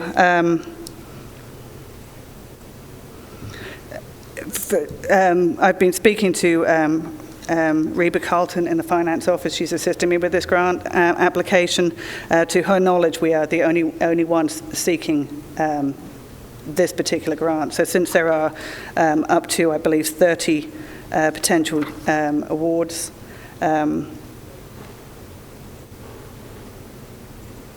there is nobody within Rutherford County, I believe, that's competing for that. So I think that's the way she answered that question, is that we're the only applicant on this particular award for Rutherford County. Okay, so actually, administration of this would be the responsibility of the EMS, correct? Okay, that's fine. Thank you. Hey, you've heard the request to apply for this grant. Commissioner Gooch. Thank you, Mr. Chair. Do we know what EMS station we will build out as we looked into that? Yes, sir. The one we're looking at the moment is at the Salem Road, since we have some space available in the stock area that is a secured area, so that's the area we're looking at currently. Thank you.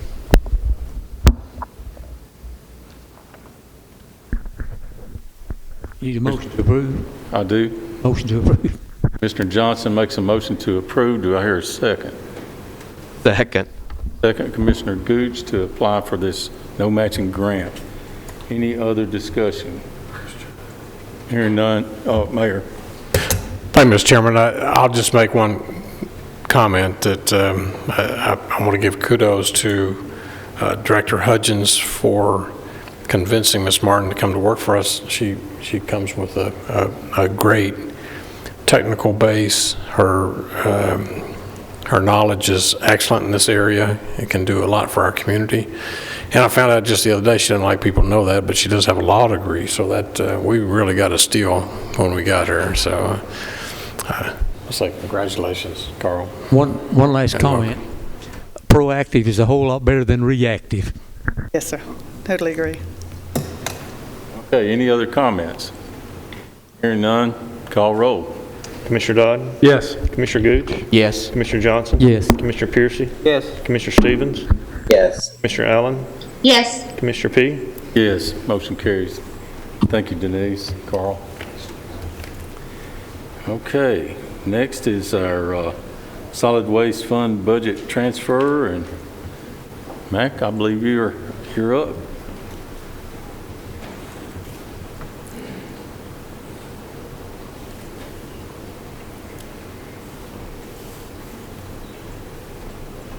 Welcome, Mr. Nolan.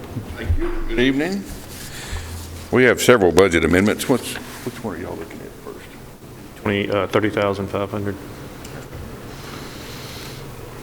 The first one would be moving $25,000 into maintenance repair vehicles. Excuse me, $1,500 into towing, $1,000 into uniforms, and $3,000 into utilities. A total of $30,500, all coming from motor vehicles. Do both. You want to continue, committee? Continue unless I hear someone ask me to stop. Go ahead. Okay, on the next one is adding $200 to the communication line item, bringing that out of other supplies and materials. Contract for private agencies, that's adding $3,000 to cover the cost to recycle for waste management in Nashville. And equipment and machinery parts, $1,000. Utilities, $400, coming out of fertilizer and slime and seed. So all those are coming from the same budget, just different line items. No new money on any of those. That's correct. I hear any comments or questions? If not, I'll entertain a motion.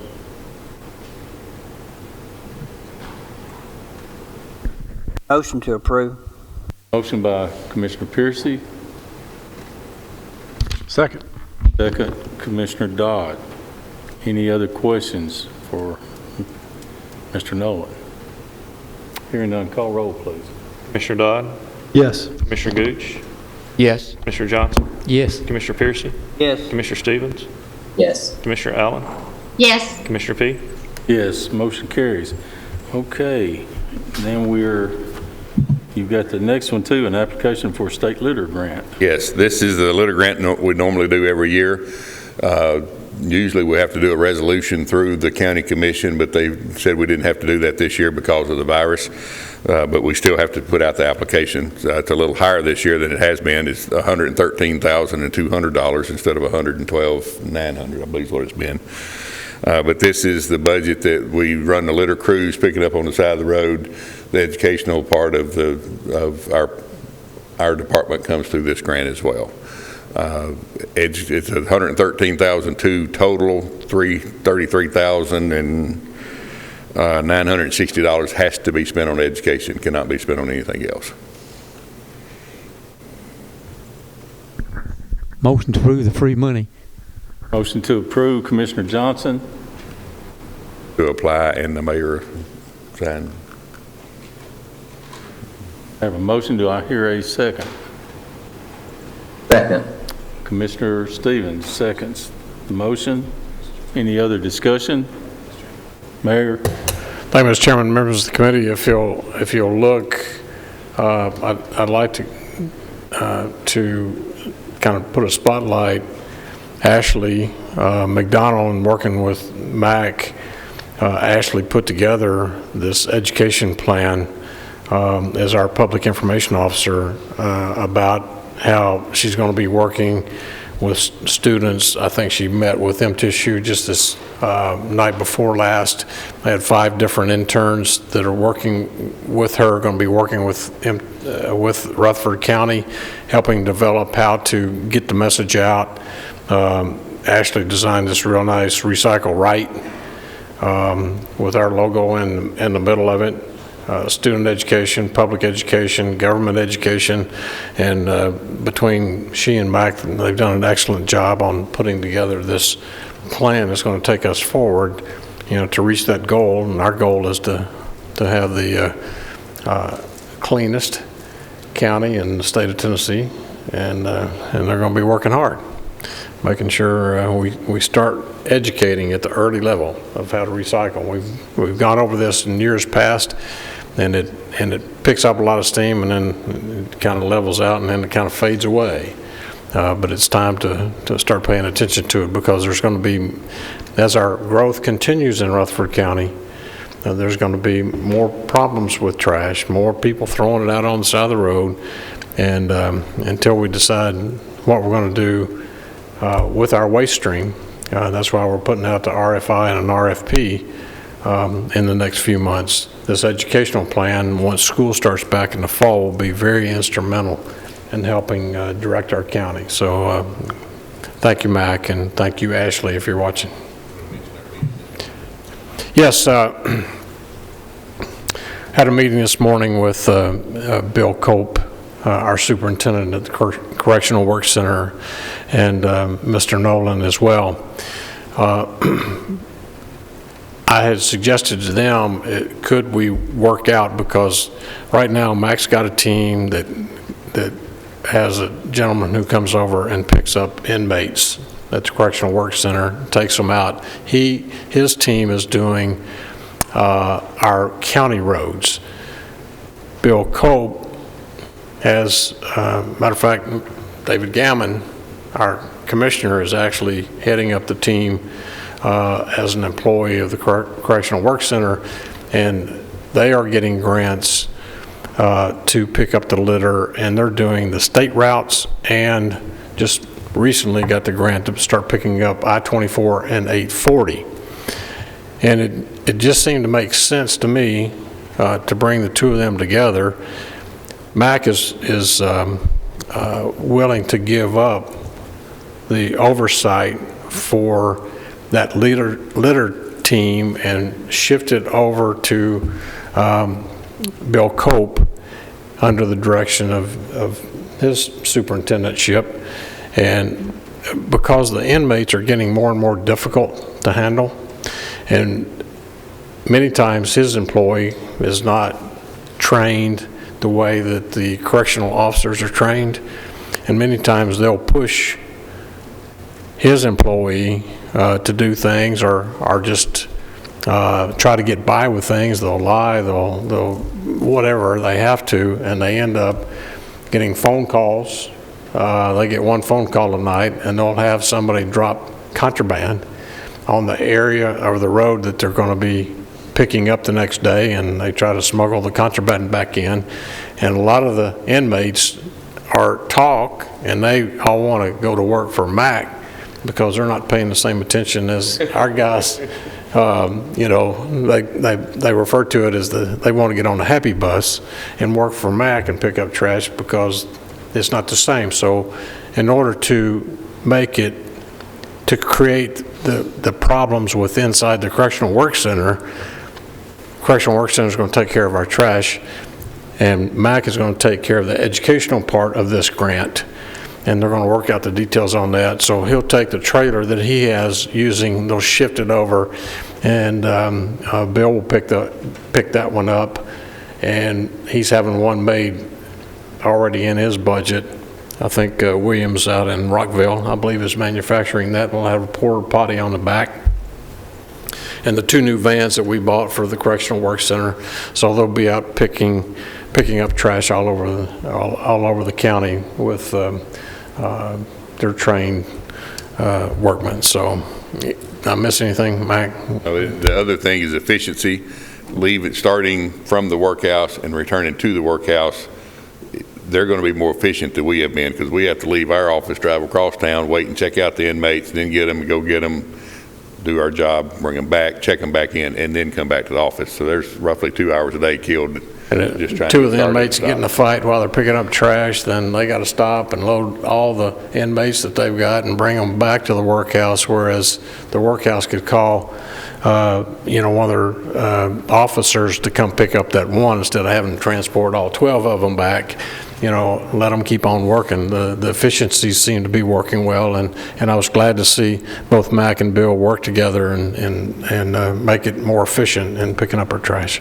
Bill and I both spoke about it, and it's all Rutherford County taxpayer dollars. Doesn't matter if it's in my budget or his budget, we can make it work, and we can combine the equipment we have.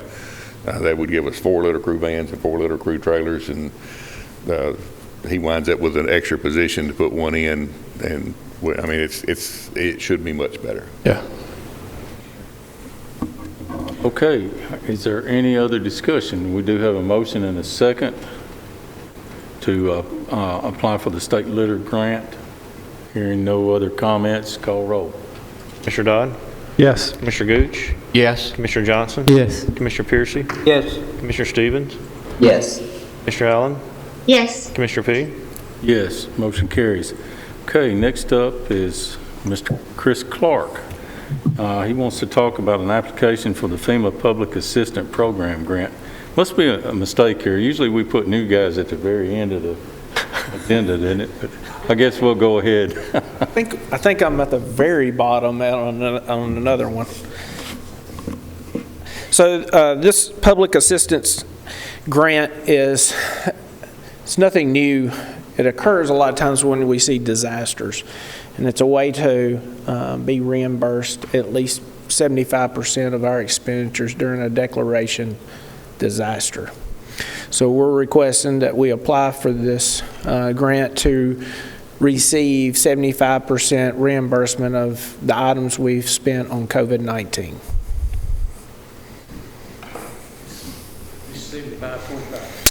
75-25. In the past, I don't know what the state will contribute, but in the past they've done 12.5% of that 25, which would leave us 12.5% to left in the for our expenditures. I'm not sure what the state will do on this type of disaster. We've never seen this before, so I can't promise. So at this point, it's just 75. As it is, we're paying 100% though. Correct. How long is this grant? 1 year, 2 years, 3 years? As long as this declaration, I do not have a date. We don't know what that end date will be. I spoke with the team today to see if, we just don't see any end in sight until they close it. So we're going to accumulate those expenditures, and we may have to apply for it in phases. As we spend some more money, we get ours back. Spend a little money, get it back. Sure, probably a renewal clause in there something. Yes, sir.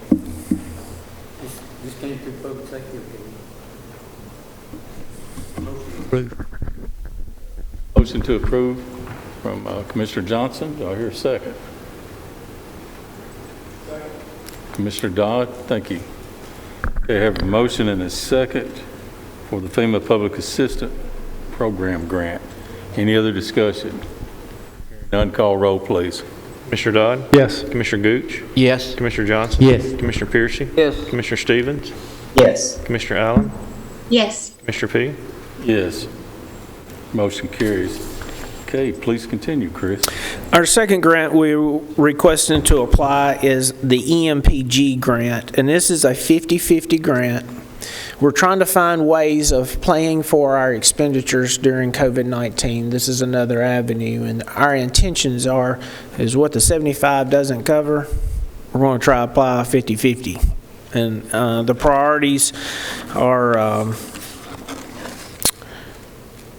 so the project will end on this one, and it is defined January 26, 2022.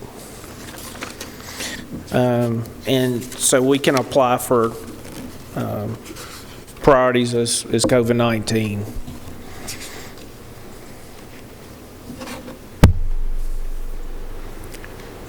Okay, you've heard the request. Motion to approve. Commissioner Dodd makes a motion to approve. Second. Commissioner Piercy seconds. Any other discussion? Hearing none, please call roll. Commissioner Dodd? Yes. Commissioner Gooch? Yes. Commissioner Johnson? Yes. Commissioner Piercy? Yes. Commissioner Stevens? Yes. Commissioner Allen? Yes. Commissioner P? Yes, motion carries. Thank you, Chris. Mr. Chairman, if I may, can Chris go ahead and do item number 33 and not have to stick around? I think you're on 33. Yes, sir. Aren't you? Yes, sir. Are you doing it? Lisa's doing Oh, that. she's going to do it? Okay, there Okay, you go. I'm sorry. Thank you. The next item, number 22, Eagleville Radio lease, we're going to postpone that till June. That lease program, the way it hasn't gone to our attorney and been written and forwarded to us. Once we get the lease, we'll receive it then. Mr. Piercy. Watched some of that on the television the other night, the meeting where this was brought up. And of course, I'm all about Eagleville getting the radios and, paying it back on a 10-year plan, whatever it was. But there was that was on the $16 million part. There was never any mention in that meeting about the maintenance contract that we're having to pay that's 4-point-something million on addition to the 16. I believe you're correct that there wasn't any mention of that.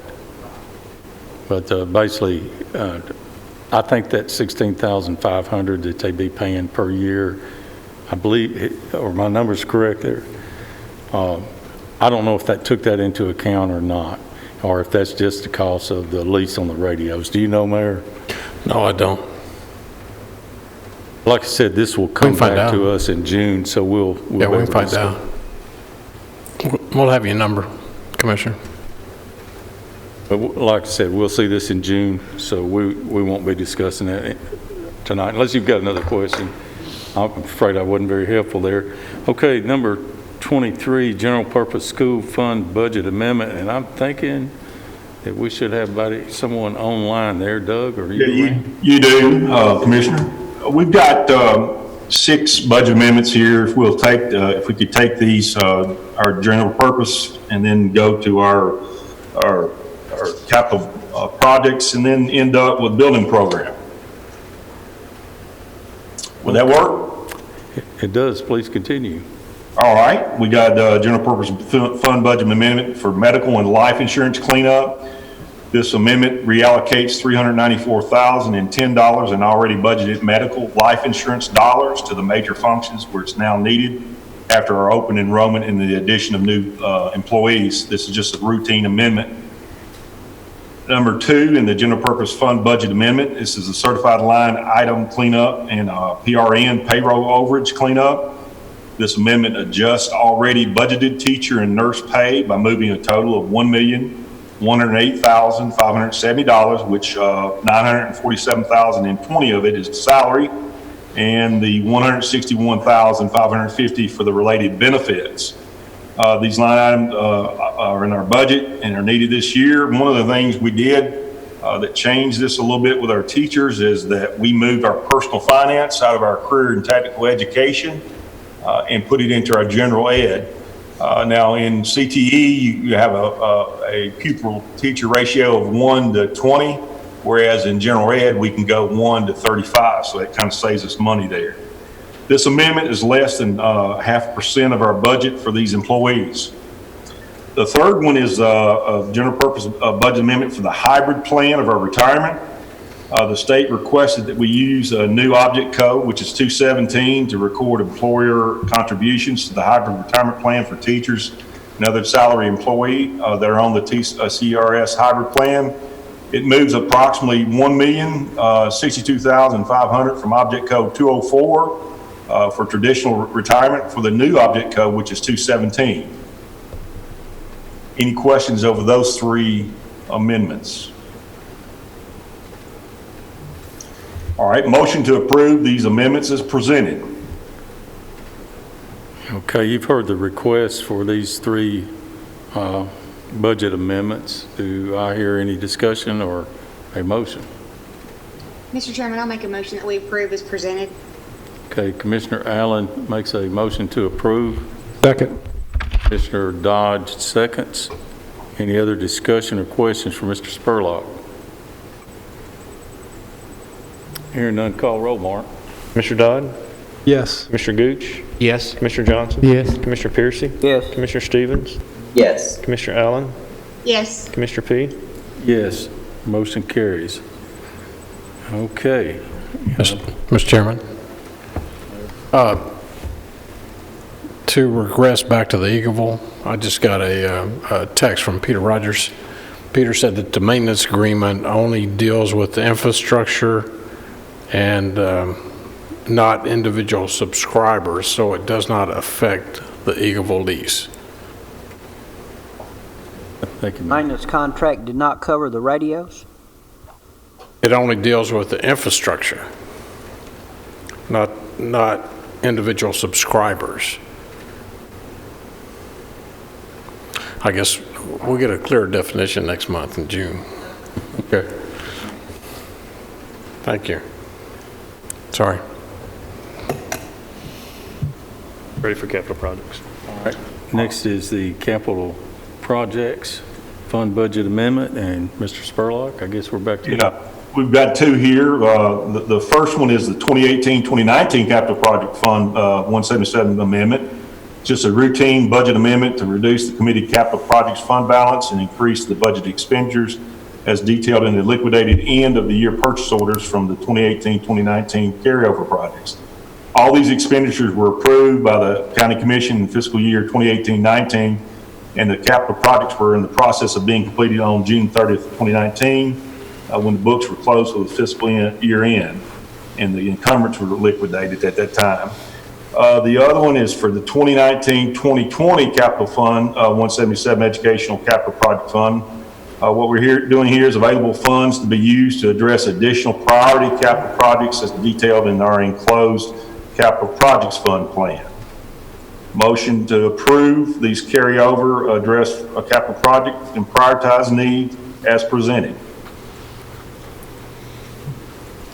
Okay, you've heard the request. Do I hear a motion or questions? I'll make a motion to approve as presented. Commissioner Allen, motion to approve.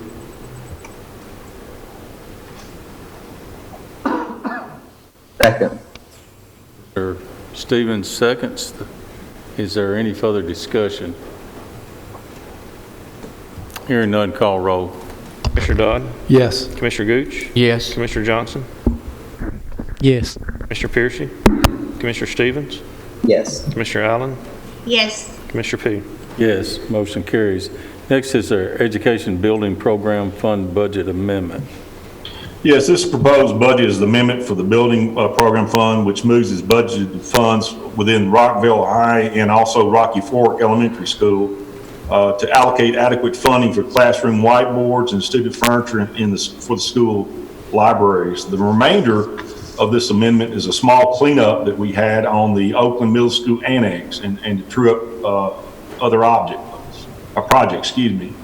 Motion to approve this amendment as presented. Okay, you've heard the recommendation from the superintendent. Do I hear any comments or a motion? Mr. Chairman, we discussed this at Health and Education, and a lot of the media centers, when these buildings are first built, the media centers are not fully outfitted, and so it is very common for us to use funds for furniture, fixtures, that kind of thing, for items such as these whiteboards. And so that was what they presented, and we supported it at Health and Ed. So I'd like to make a motion that we approve. Okay, we have a motion. Do I hear a second? Second. Commissioner Dodd seconds the motion. Any other discussion? Hearing none, call roll, Mark. Commissioner Dodd? Yes. Commissioner Gooch? Yes. Commissioner Johnson? Yes. Commissioner Piercy? Commissioner Stevens? Yes. Commissioner Allen? Yes. Commissioner P? Yes, motion carries. There's Mr. Gregory. Welcome. We next have an application for state animal-friendly grant for paws. Good evening. The first grant tonight is requesting permission to apply for the State of Tennessee Animal Friendly Grant. The maximum award amount is $5,000. Typically, they take whatever funds they have and just kind of divvy it up from there. There are no county matching funds there. Would you like to go on with the second one as well, sir? It's up to the committee. Do you want to go ahead and hear the second request? And nods. All right. The second was a grant that we were made aware of that had a very short time frame to apply for. It was from an organization called Adopt a Pet, and it was specific towards COVID-related expenses. The maximum amount that we could apply for was $1,000. We did get notification a couple of days ago that we received that. That money is going to be used to purchase dog and cat food so that we can give that out to folks that are in need. This did not go to public safety since we just got notified a couple of days ago. However, I did reach out to the mayor and I reached out to Chairman Reed, and they both agreed that I could bring it straight to you all for approval so we could get that purchase done. Okay, you've heard the request for applications for the grants. Do I hear any discussion or a motion? Question on the second grant. You said it was for food, but I thought, did you say outside of the facility on people who need food, or? Yes, what we're going to do is take that $1,000 and purchase dried dog and cat food. What we've been doing, we've had a lot of folks that have come in that have been in need, so we just have food that we set out an X amount every day for folks that are in need to come by and get. Kind of on the honor system. We've given away, we did receive through another organization a pallet of wet food. We've given all but maybe 5 cases of that away, and then folks are, it's kind of like the neighborhood library. You take a book, you leave a book. We're kind of getting that going on, but dry dog and cat food has been something that we're in desperate need of. And like a food bank for dogs and cats? Yes, sir. Mr. Chair, I'll move that we approve both of these grants. Okay, I have a motion to approve applying for it and a second. Commissioner Johnson. Any other discussion? Hearing none, call roll. Commissioner Dodd? Yes. Commissioner Gooch? Yes. Commissioner Johnson? Yes. Commissioner Piercy? Yes. Commissioner Stevens? Yes. Commissioner Allen? Yes. Commissioner P? Yes, motion carries. Okay, thank you, Mr. Gregory. Next is an application for assistance to firefighter grant program, COVID-19 supplemental grant. Mr. Farley.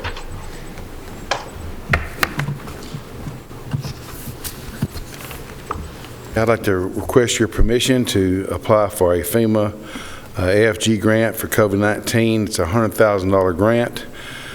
County would be required to pay 10%, and what we're trying to do is buy reusable N95 masks. It's kind of like what the EMS personnel had on this when you checked in downstairs.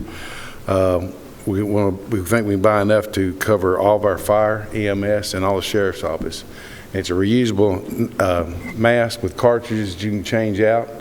Also, we'll get a fit test machine to make sure everybody has the right fitted mask for their face. Okay, you've heard the request. Any comments? Did you say it's 90-10? 90%, 10%? Okay.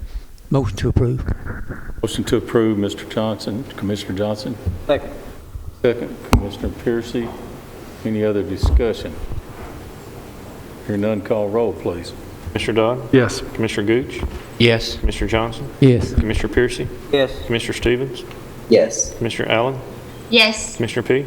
Yes, motion carries. Thank you. Thank you, Mr. Farley.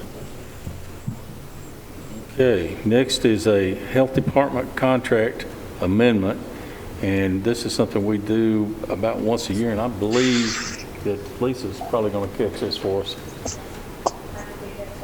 I'm on here. Can you hear me? Oh, okay, Dana, I'm sorry. I didn't see That's you. okay. Please continue.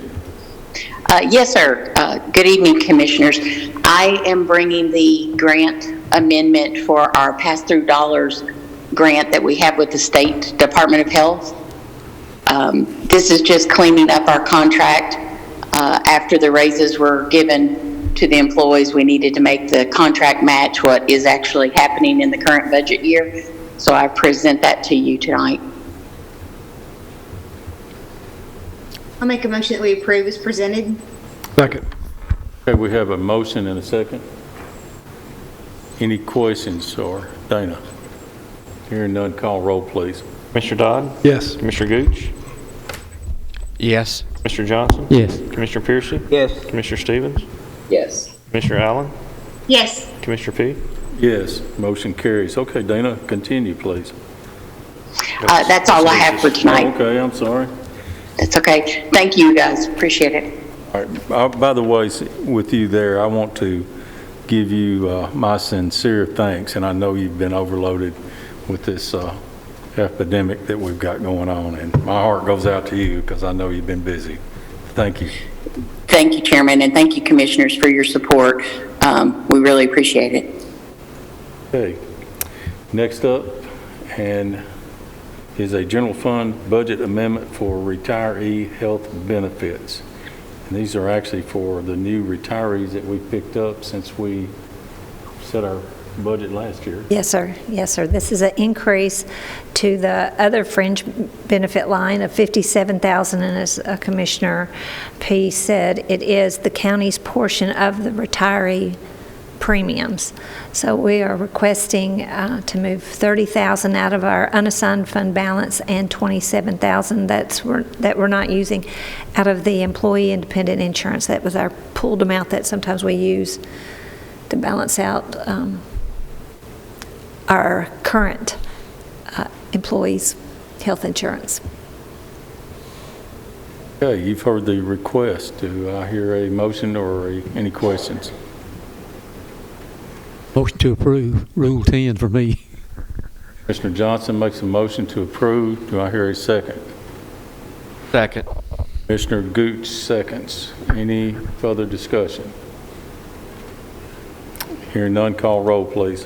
Commissioner Dodd? Yes. Commissioner Gooch? Yes. Commissioner Johnson? Yes. Commissioner Piercy? Yes. Commissioner Stevens? Yes. Commissioner Allen? Yes. Commissioner P? Yes, motion carries. Okay, we are now looking at item 31, which is a reclassification of the adult probation assistant director position. I think this is what the mayor alluded to earlier. Let's see, Sandra, you going to do this one?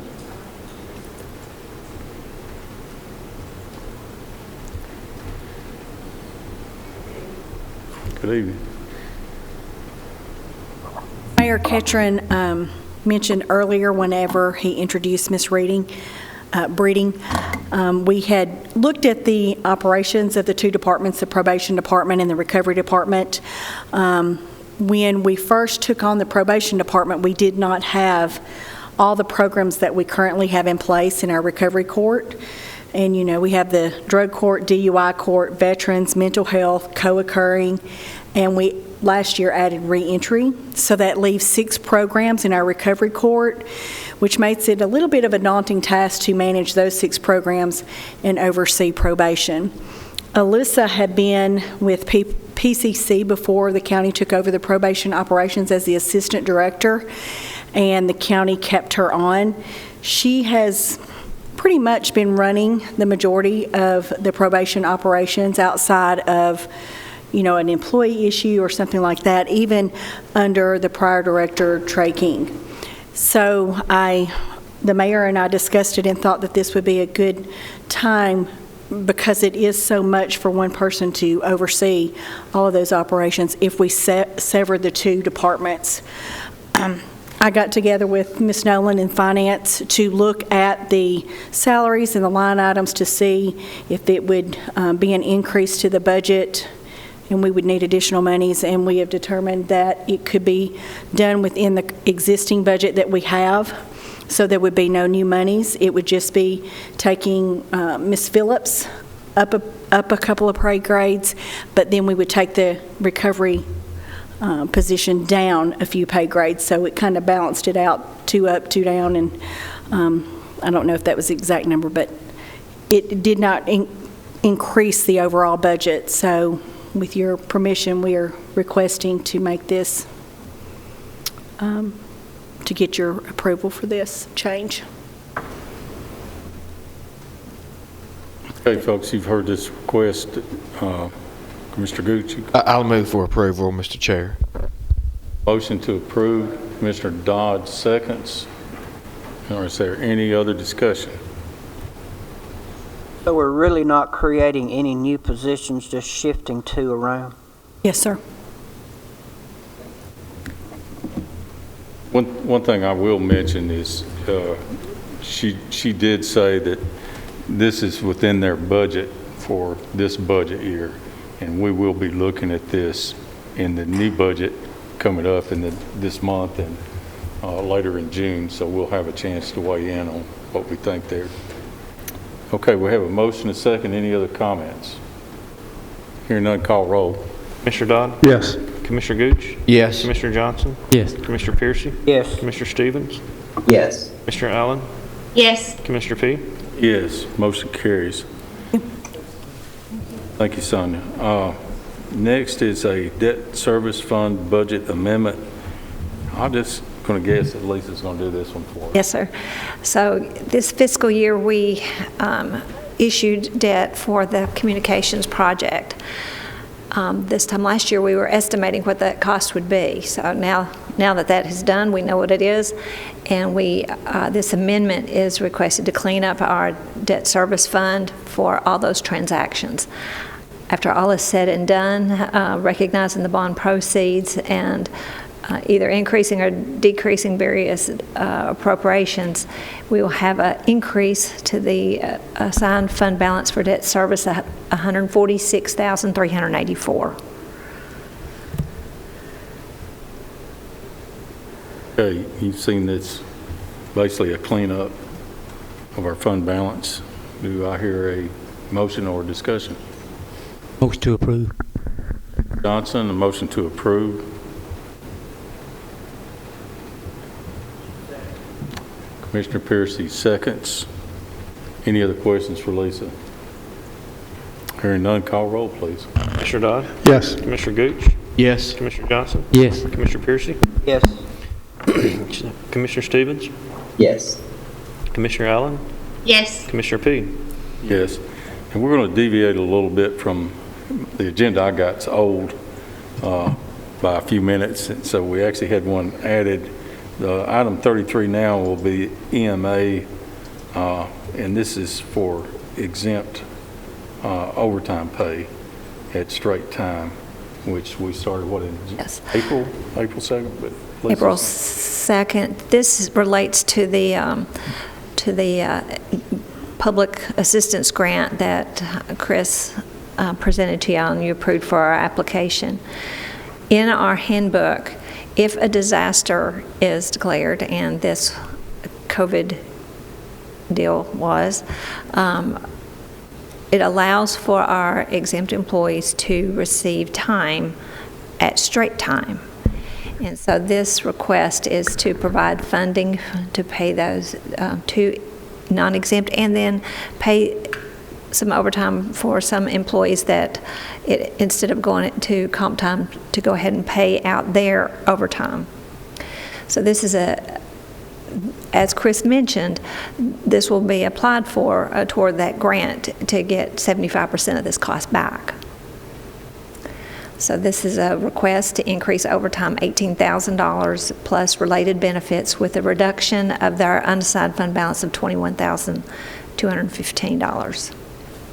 Mr. Chairman, this is just a stopgap measure. We could possibly get part of this back, correct? Okay, thank you. Motion to approve. I have a motion to approve. Commissioner Johnson. Commissioner Piercy seconds. As it is, we're paying all the overtime, so any of that we can recoup. I think we're ahead of the game there. Any other discussion? Hearing none, call roll. Commissioner Dodd? Yes. Commissioner Gooch? Yes. Commissioner Johnson? Yes. Commissioner Piercy? Yes. Commissioner Stevens? Yes. Commissioner Allen? Yes. Commissioner P? Yes, motion carries. Now for the moment you've all been waiting for, and it's not to close, but to review, a budget review. Lisa? Okay, so everybody's got their notebooks, and Mark has put out the document out on the web for everybody to be able to review. The first part of the handbook gives you the directory, so you can look up accounts either by account number or by name. Following that is our budget calendar, so that you'll know what you adopted this back in December, so you may forget what all those meetings that we're going to have with each other. The next is the personnel comparisons. Behind the orange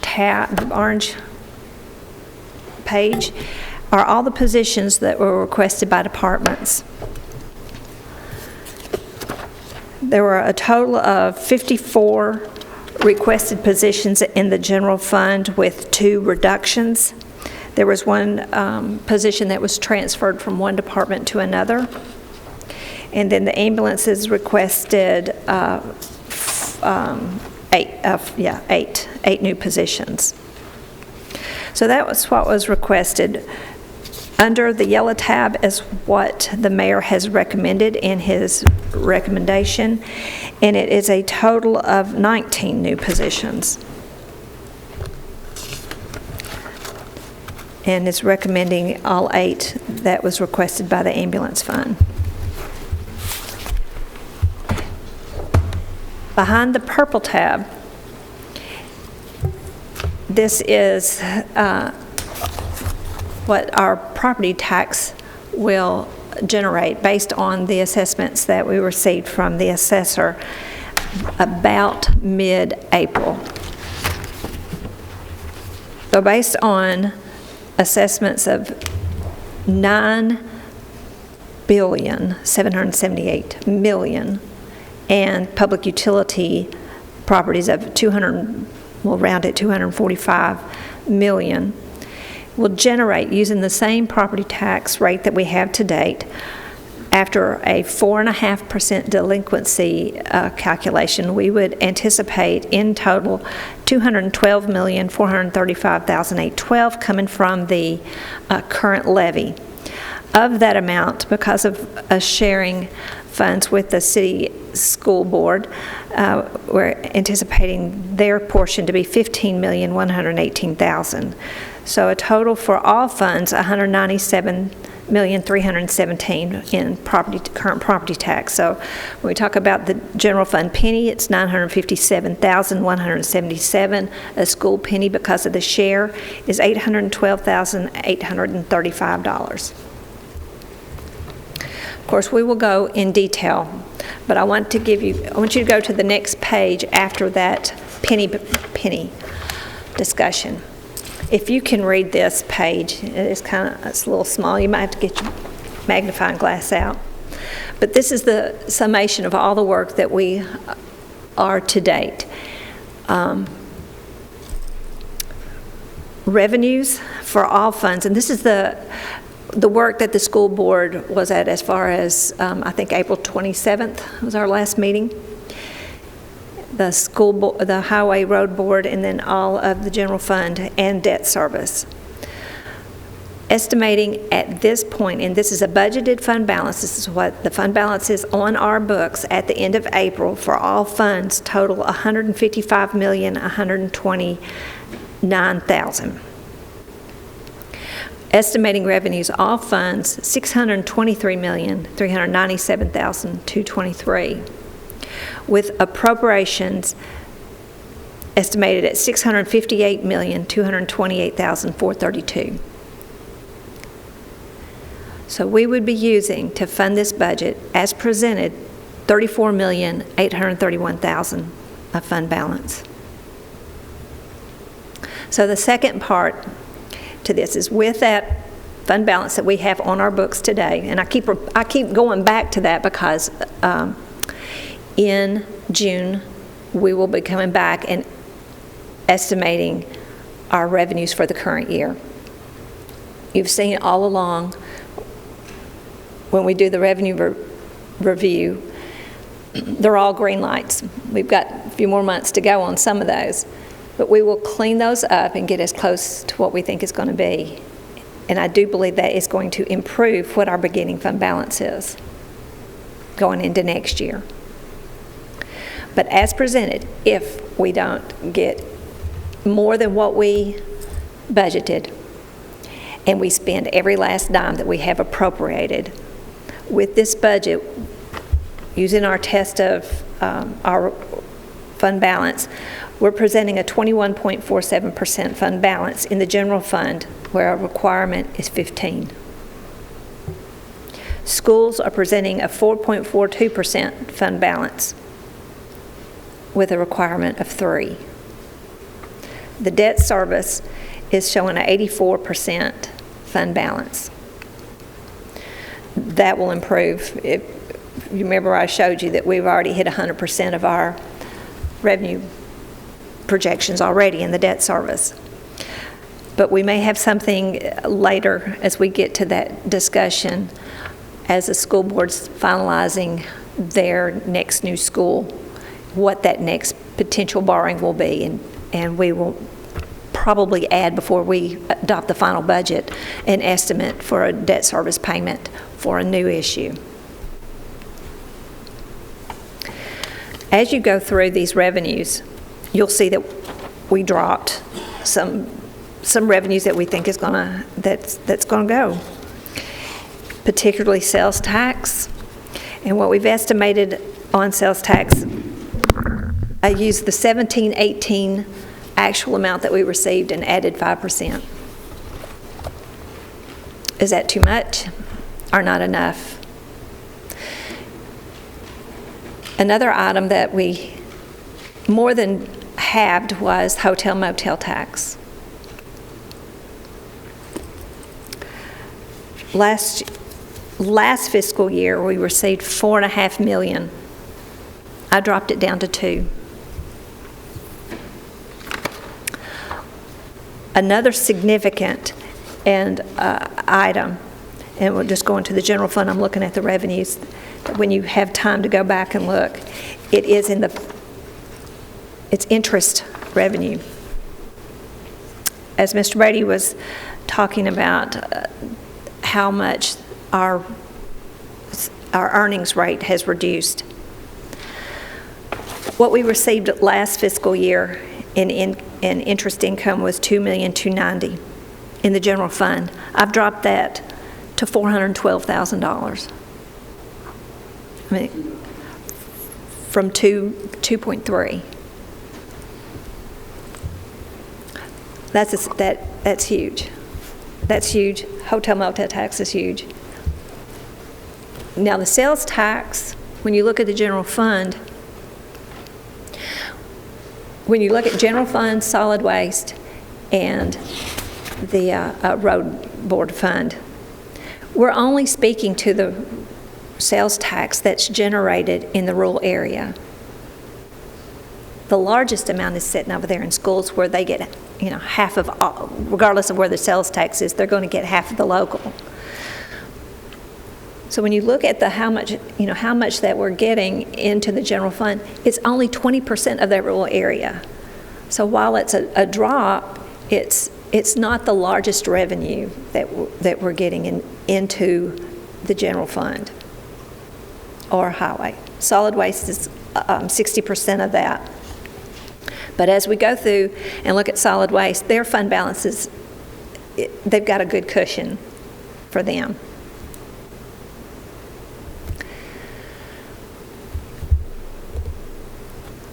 I hear economists, listen to several economists, and what's going to happen. And I talked to a commissioner last night, and he asked me, he said, when will we know? I said, we'll know June 30th, 2021, what happened. So you hear the economists say, we're going to have potentially a sharp drop, maybe up. We're going to have a V. Or it could be a U. Or it could be a U with a long tail. for recovery, or it could be a W. I'm an accountant, not an economist. So we pick some measure. But as you know, in Rutherford County, at this commission, we review revenues monthly. We're not going to know what happened in April. Of course, April's when everything shut down. We're not going to know the impact until June 20th. Thankfully, before we adopt a budget on June 26th, it gives us time to say, you know, Lisa, what do you think about this fluctuation? You know, we might discuss that again. But I come back to the comfort that we are not in this adventure alone. Every government across this nation is dealing with this. And what are the projections? And what happened the last time we had a pandemic? We don't know. So the other comforting thing that helps me get through this is when you look at that long sheet, and I say, when I see that requirement of 16.9 million, that would be our 15%, and projecting as we have now a $24 million fund balance. That difference between 24 and 17 is a cushion of what could happen if we're short on the revenue. The other thing, as I said, and y'all that have been here long enough to know that as we go through this, and I was speaking to Doug Bodery, I call this the adventure, our adventure through the budgeting cycle, where we start with these numbers. In June, we're going to estimate what we think, a little closer number for our revenue to kind of get us closer to what we think we're going to close. And then we're going to close our books, and we're not going to spend every dollar that we have appropriated. And you know that when we come back in August, after we've closed our books in June, that's when you'll know this is what we did not spend and how our fund balances looked. And so far, we've been conservative in our numbers that we give you.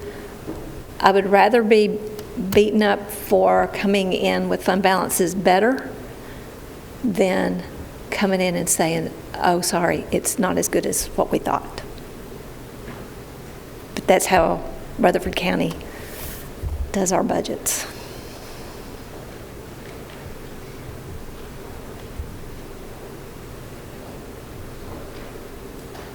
Thank you, Ms. Nolan. Those of you who have been on the commission and on this committee for some of you several years, I think all of us can easily say that we've got a lot of faith in Ms. Nolan. And I know that we're in a lot better shape than many counties in this state. And this state is in a lot better shape than most other states that you look at. I think that's due to us being physically responsible. And I look at this group out here in front of me and online, and I know these guys are. So I've got a lot of faith in what we're able to do. Having said that, I thank Ms. Nolan for the review. And to remind you that our next meeting is Tuesday, the 12th. And I assume we'll meet here, 5:30. And Mayor, you got anything you want to add? Got one more thing, and I don't want to steal the mayor's thunder. But as you review these budgets, you got to think about when we started doing these. And we were starting in January, people developing their budgets. And the mayor requested people to give them what do you want and what do you need? So as you look through here and you see all those positions, that's what the departments wanted. But when you see the mayor's recommendation, he went back to the departments and asked them, it's like, okay, now, what do you absolutely need? And a lot of the departments, especially the sheriff's budget, I hate to point them out, really came forward and adjusted their budgets. And you'll see that. You'll see that as you look through what they wanted. But I really think it was important for y'all to see what they wanted, and I don't think anybody really said pie in the sky. This is, if we could run this department like we wanted to, this is what we want. The mayor, working with all the departments, got, I think, what we can live with. You can steal all my thunder, but basically I'll concur. Every department stepped up. When I sent the letter out to all the departments, seeing what was approaching, it was like a dark cloud in the beginning of March, knowing that this COVID-19 was approaching. We stepped up early, and we went back in my letter of request to every department, and every one of them stepped up. I asked them to come back. We had in the very beginning in January, I asked them for a needs and a wants budget. I knew right off the bat in my letter to them that the wants was gone.